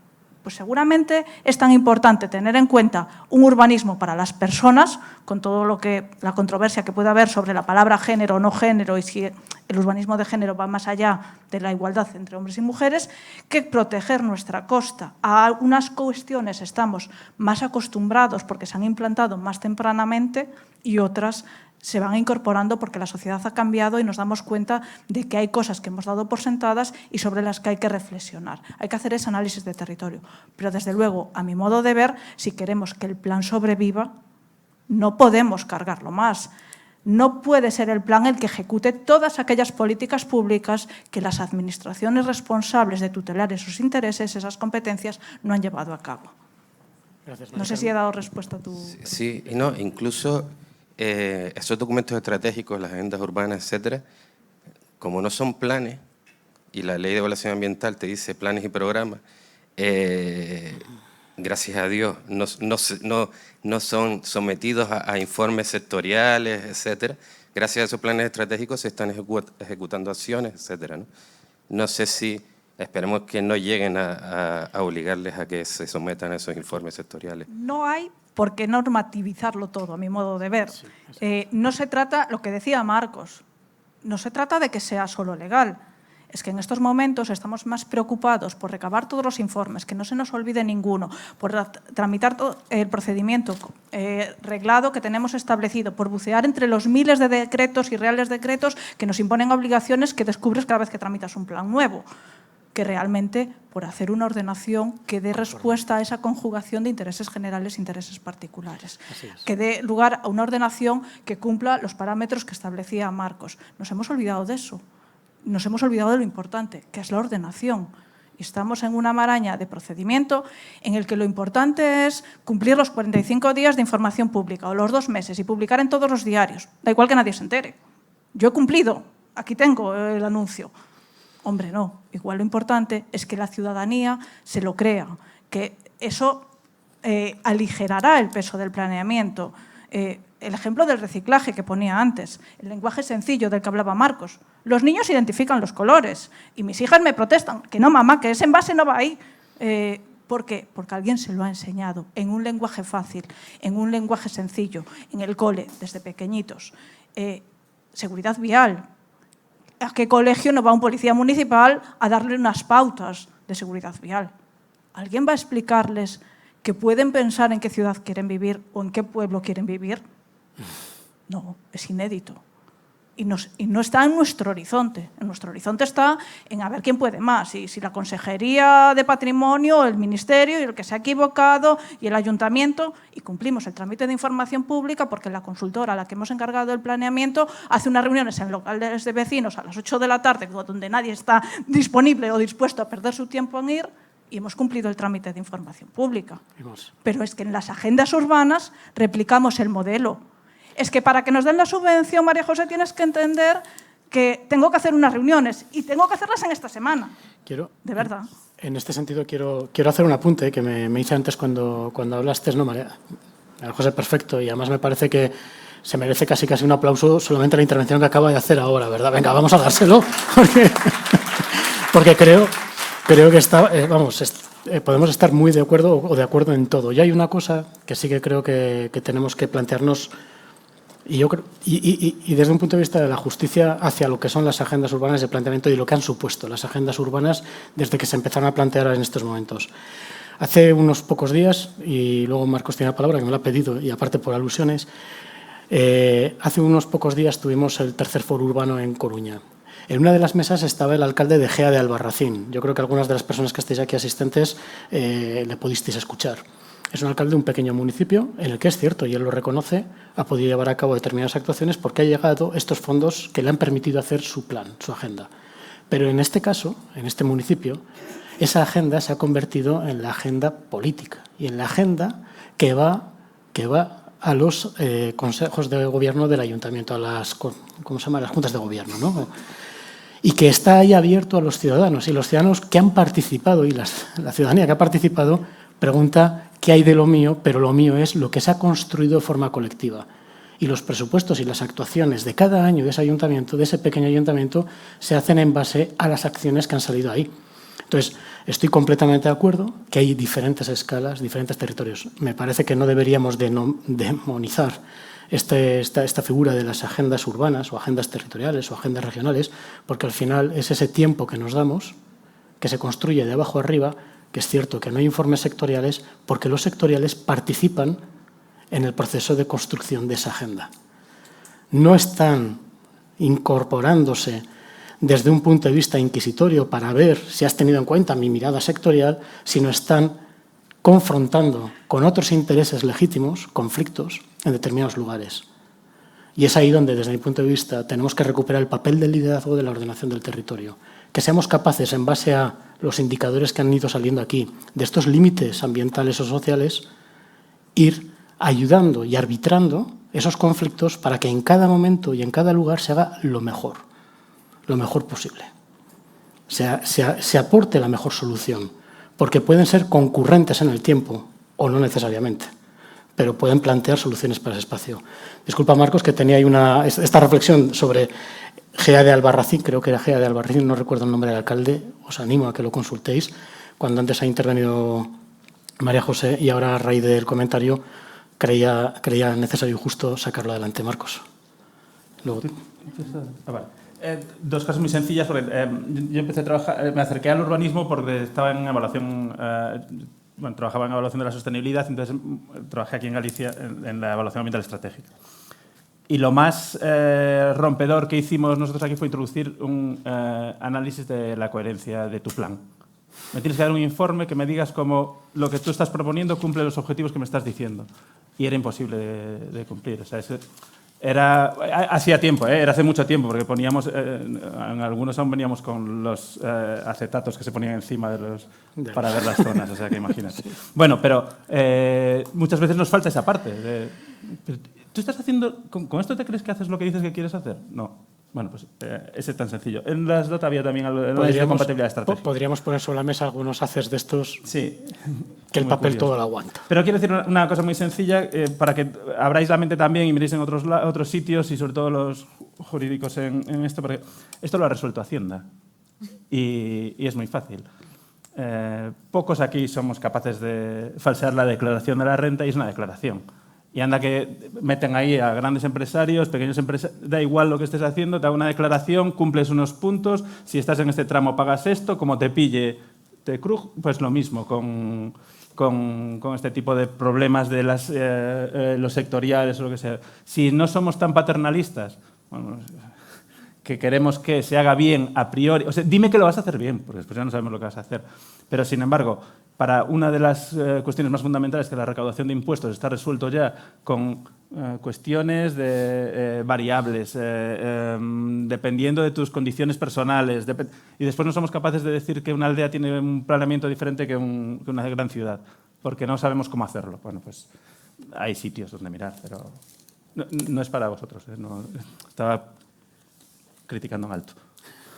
Otra reflexión en alto, No, pero no, sí. ¿alguna pregunta? Sí.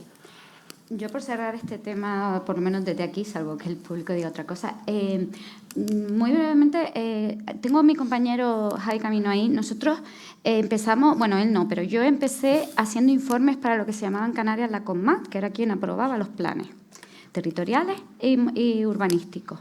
E hicimos un informe a un plan insular desfavorable, por supuesto, y nada, y bueno, se montó un pollo estupendo y de pronto, pues, el promotor, el presidente del cabildo de ese plan insular, decide contratarnos a los que habíamos hecho el informe para hacer el plan.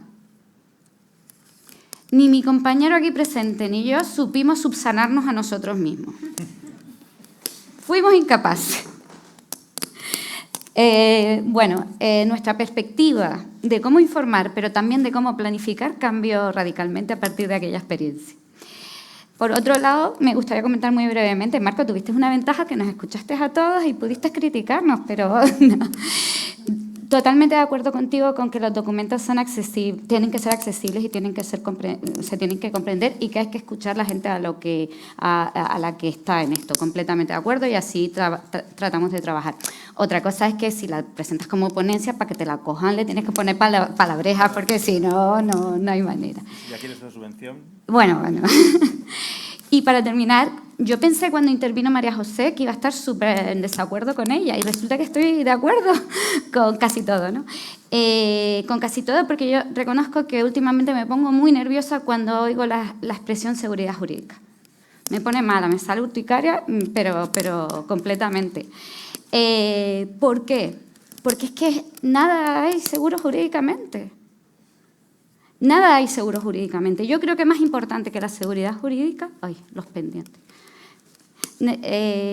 Más que la seguridad jurídica, yo creo, y por eso creo las estrategias, en que si tenemos una hoja de ruta consensuada, capacidad de gestión y financiación, las cosas salen. Y si no son seguras jurídicamente, les pongo un ejemplo muy rápido, no pasa nada tampoco. Y les cuento un ejemplo. Planes territoriales turísticos de Canarias. Se han ido tumbando uno tras otro. Estuvieron vigentes, cada uno de ellos, ahora están en otra segunda generación, alrededor de 10 años. En esos 10 años se renovó gran parte de los destinos turísticos. El horizonte temporal de ese plan fue lo que duró su seguridad jurídica, 10 años. Pero los logros que se consiguieron, creo que benefician mucho más que el que se lo hayan tumbado 10 años después. Lo que pasa es que el problema es que te digan que todo eso que se ha hecho ya no sirve para nada porque es ilegal en su momento y hay que retrotraerte a la situación inicial, que es lo que suele pasar con los planes. Claro. Tu plan no vale, el plan que te vale ahora es el que se aprobó hace 20 años y además todo el desarrollo posterior no sirve. Ya está. Tienes toda la razón, pero con los tiempos que duran los procedimientos, ¿Da tiempo de hacer alguna cosa desde que empieza, desde que se inicia el procedimiento hasta que finaliza? Este tema es peliagudo. Lo sé. Sí, no, este tema es peliagudo, sobre todo por lo que estás apuntando de los derechos, que igual alguien ha pensado o ha entendido que se le han coartado, o las inversiones que ha hecho, que ahora tiene que retraer a una situación previa. Es como una especie de vivir en un mundo absolutamente virtual, ¿no? Es como vivir en un mundo paralelo que no entiende de lo que es la realidad del territorio que pisamos.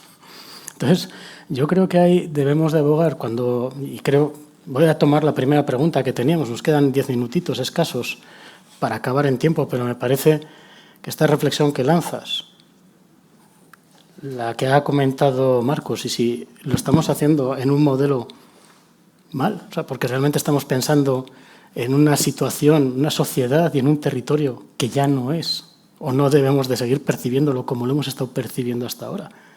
Si realmente las herramientas y los instrumentos con los que hemos diseñado y con los que estamos trabajando están absolutamente superados y aún así nos seguimos empeñando en mantenerlos vivos y haciendo mogollón de documentos. Ojo, que yo soy el primero en vivir y disfrutar de ellos, haciéndolos, recorriendo el territorio.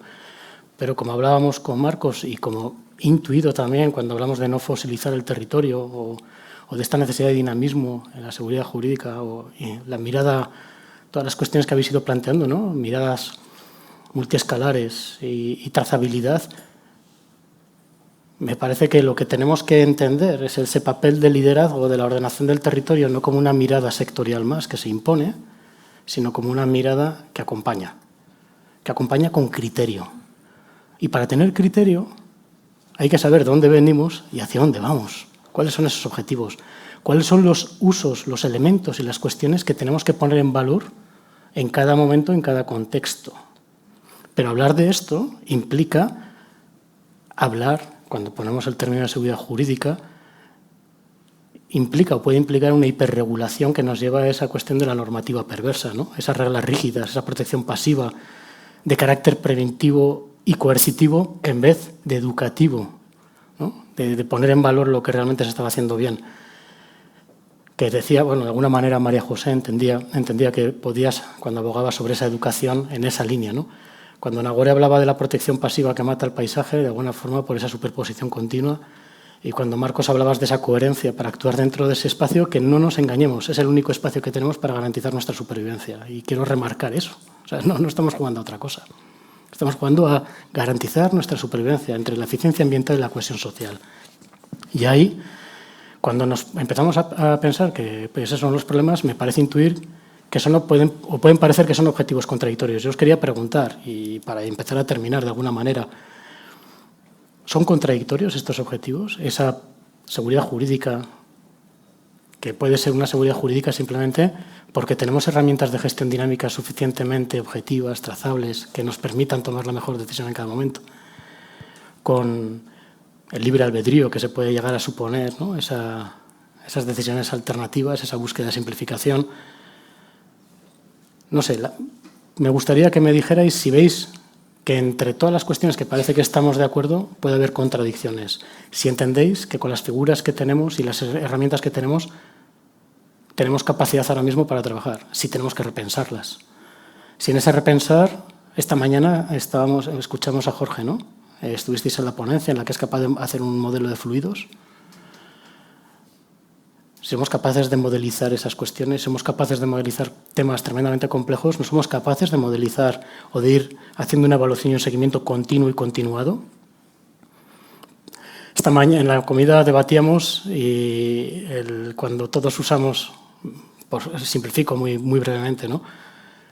Cuando usamos Google Maps para decir voy del punto A al punto B, luego habrá ahí algoritmos, tenemos claro cuál es el objetivo a alcanzar, el punto B. Sabemos cuál es la ruta con la que partimos, pero ¿cuántas veces cambiamos de ruta porque simplemente ha habido un atasco o ha ocurrido otra cosa? Y no pasa nada. No tengo que andar pensando en todos los que dejaba atrás cuando he cambiado de ruta, cuando se me ha podido anular un documento, o simplemente he cambiado el criterio de interpretación del documento. ¿Por qué? Porque lo he fundamentado y he tomado la decisión en base a una mejor información y conocimiento. Y yo creo que es el reto que tenemos.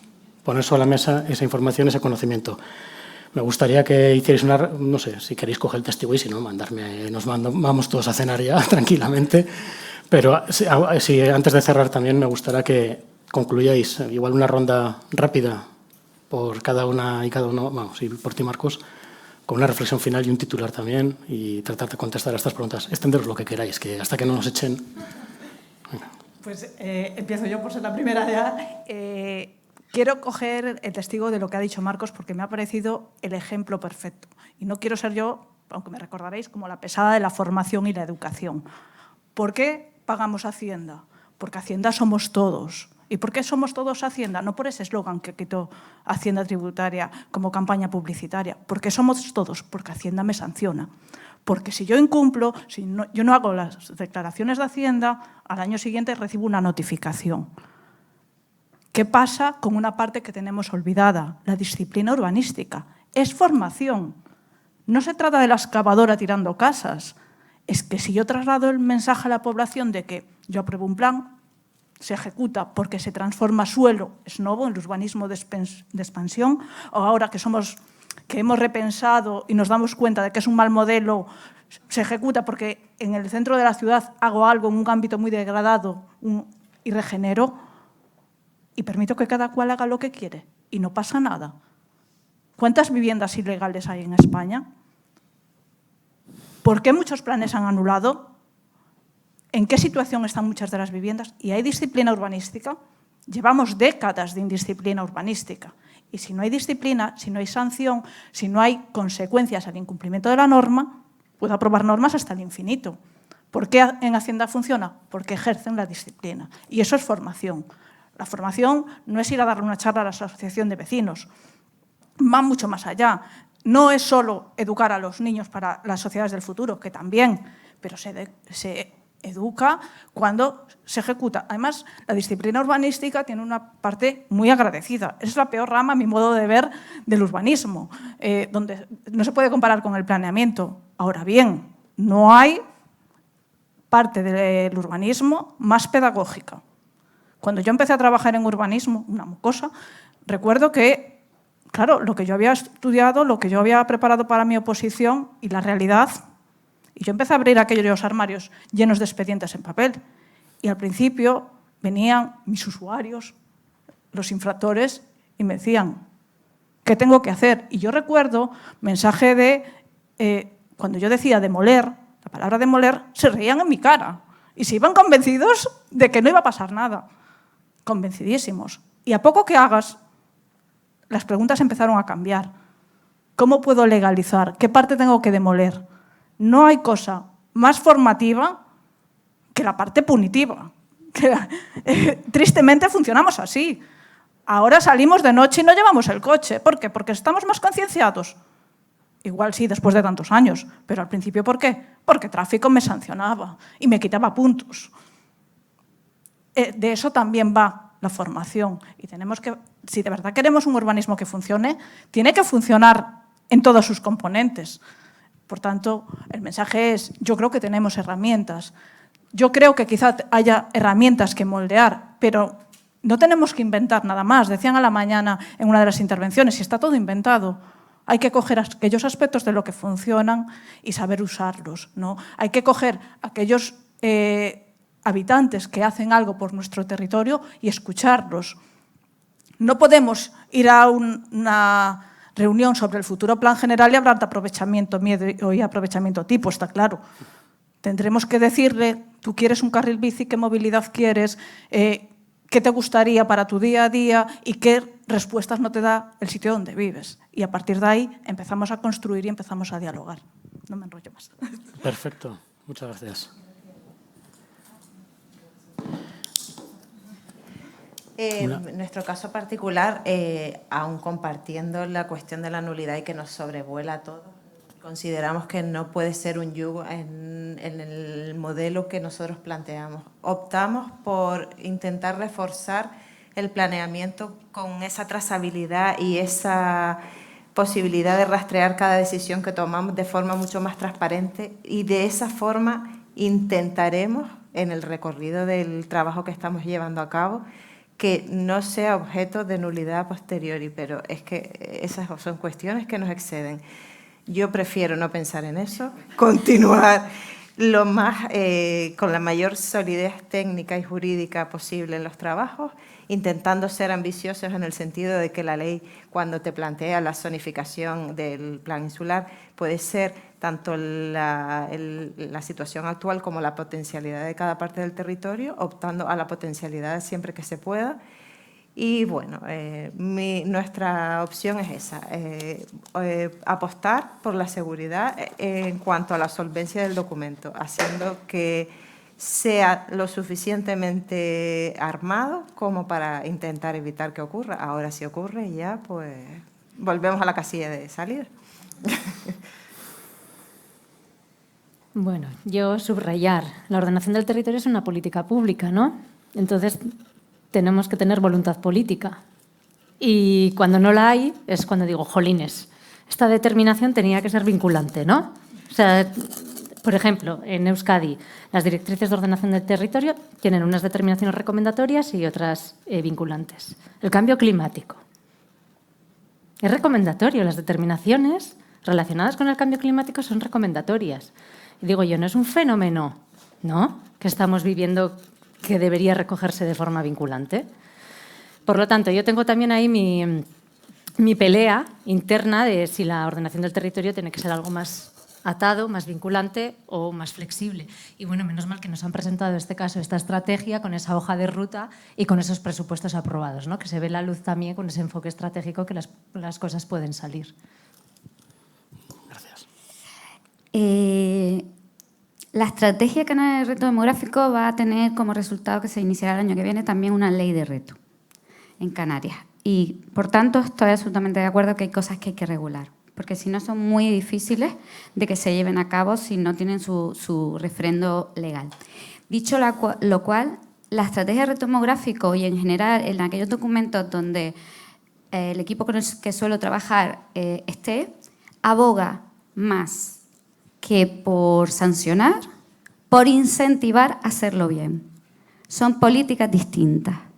Tú puedes decir, un problema gordo que tenemos en Canarias, Canarias y todo el mundo, la vivienda vacía. Tú puedes decir, sanciono a aquel que tenga una segunda vivienda o una tercera vivienda cerrada, o puedes decir, te busco incentivos para que la pongas en el mercado. Yo soy en la forma de trabajar y en los documentos que preparo y por lo que abogo es por esto segundo. Respecto a tu pregunta, muy rápido, repensar, sí, hay que repensar. Tenemos herramientas, pero hay que seguirlas trabajando, pero no podemos pararnos a pensar, creo. A veces pienso que sí y otras pienso que no. Pero creo que no podemos y que tenemos que, a la vez que repensamos, actuar. Creo que fue María José que dijo algo como que el planeamiento superior se utiliza para lo que no permite o algo así. Uy, sí. Sí. Una figura en concreto o alguna figura en concreto. Bueno, da igual. Lo que tengáis entre vosotros, eso... A mí no me... Pues esto vuelvo al caso de la sencillez que es si le ponemos los números. Si le ponemos números, que es complejo y habrá que trabajar en ello, en que tengamos números y sepamos que menos de 17.500 euros no haces declaración de la renta. Pero si tienes 2 pagadores y cobras 14.000, sí. O sea, hay muchísima casuística, pero está toda numerada. No tenemos mucha dificultad para entenderlo, ni interpretación. 14.000 es 14.000 aquí y allá. O sea, en todas partes. Sin embargo, muchos de estos problemas que tenemos cuando yo empecé con la evaluación ambiental estratégica, declarábamos inviabilidades de sometimiento al procedimiento porque no era viable por lo avanzado que estaba el plan. Y ya vendrá un juez y nos dirá si tenemos razón o no. Y dices, pues menuda manera de hacer política, ¿quién le tocaba hacer política en ese momento, ¿no? Es un riesgo enorme porque no tenemos las cosas claras. Y yo no digo que todo se pueda cuantificar, poner en números y que sea fácil, pero sí que hay que trabajar en eso para que no estemos en esa inseguridad jurídica permanente, porque puede venir un abogado más listo o un... Yo qué sé, digo abogado porque puede ser no tiene que ser siempre tumbar contra la administración, sino si hubiera intereses económicos detrás potentes, puede venir algún bufete muy interesado en que salga bien y ser muy listo. Pero después hay otra cosa que es, voy a repetirlo más y no es porque lo haya dicho Manuel ahora, que es que tenemos tanto trabajo por hacer para cambiar las cosas en nuestra cabeza.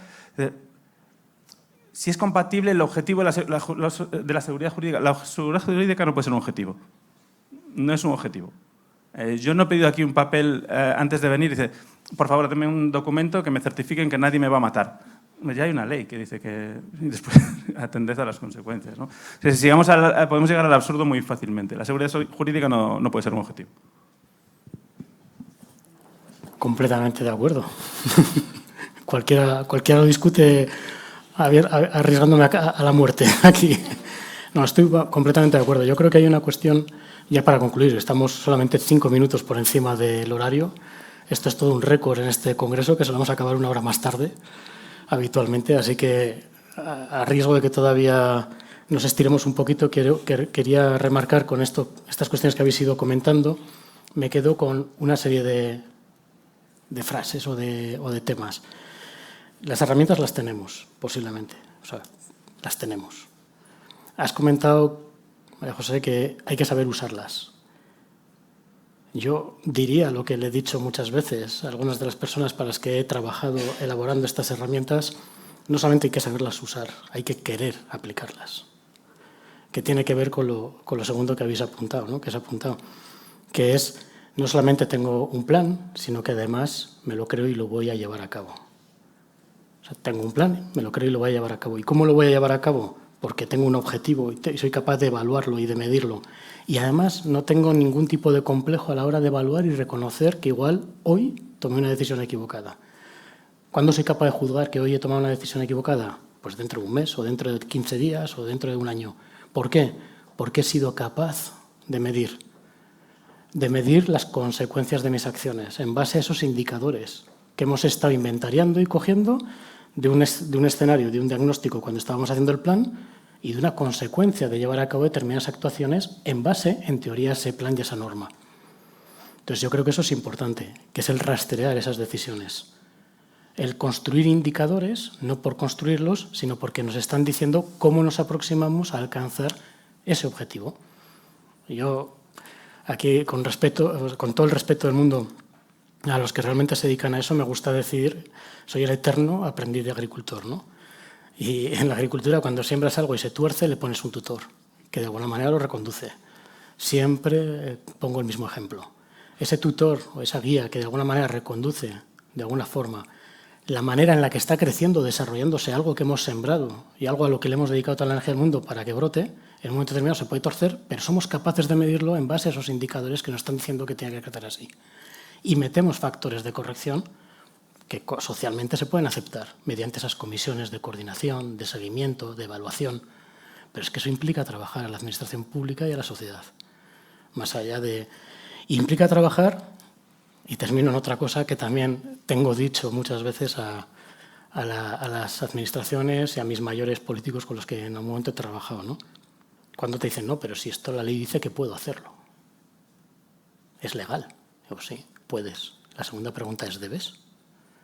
Cuando nos movemos en indicadores que no solamente son cuantitativos, sino también cualitativos, ¿debes? Porque la ley, y aquí es donde yo hablo de esa seguridad jurídica, que creo que sí que la ley es el suelo sobre el que construimos, no el techo. Y la ley nos tiene que permitir, de alguna manera, superar ese contexto en el que estamos trabajando. Me gusta lo que acabas de decir también, que va a salir la ley de reto demográfico. Perdón, de reto en el marco de una reflexión que habéis hecho. La ley normaliza lo que de facto se está aceptando socialmente. Pero no hacemos una ley sin tener una experiencia de qué es lo que estamos regulando. O no deberíamos hacerla. ¿Cuántas leyes salen por el órgano legislativo con recortas y pegas que si hacemos así se caen la mitad de los artículos? ¿Cuántas cuestiones podrían llegar a salir? Entonces, saber usarlos, querer usarlos, el para qué los queremos usar y la cuestión de la evaluación que siempre hemos hablado, ¿no? Y el seguimiento de alguna manera. Yo creo que, bueno, os agradezco a todos me están sacando la tarjeta roja ya. Llevamos 10 minutos de más, ¿eh? que esto es todo un logro en este congreso. Os agradezco el esfuerzo por haber salido un poco del formato, el haber venido hasta aquí, el haber venido a contarnos vuestras experiencias. A todos vosotros también por este tiempo y espero que podáis disfrutar de la lectura de sus trabajos y de investigar todas las referencias que en ellos están. Muchas gracias por vuestro tiempo.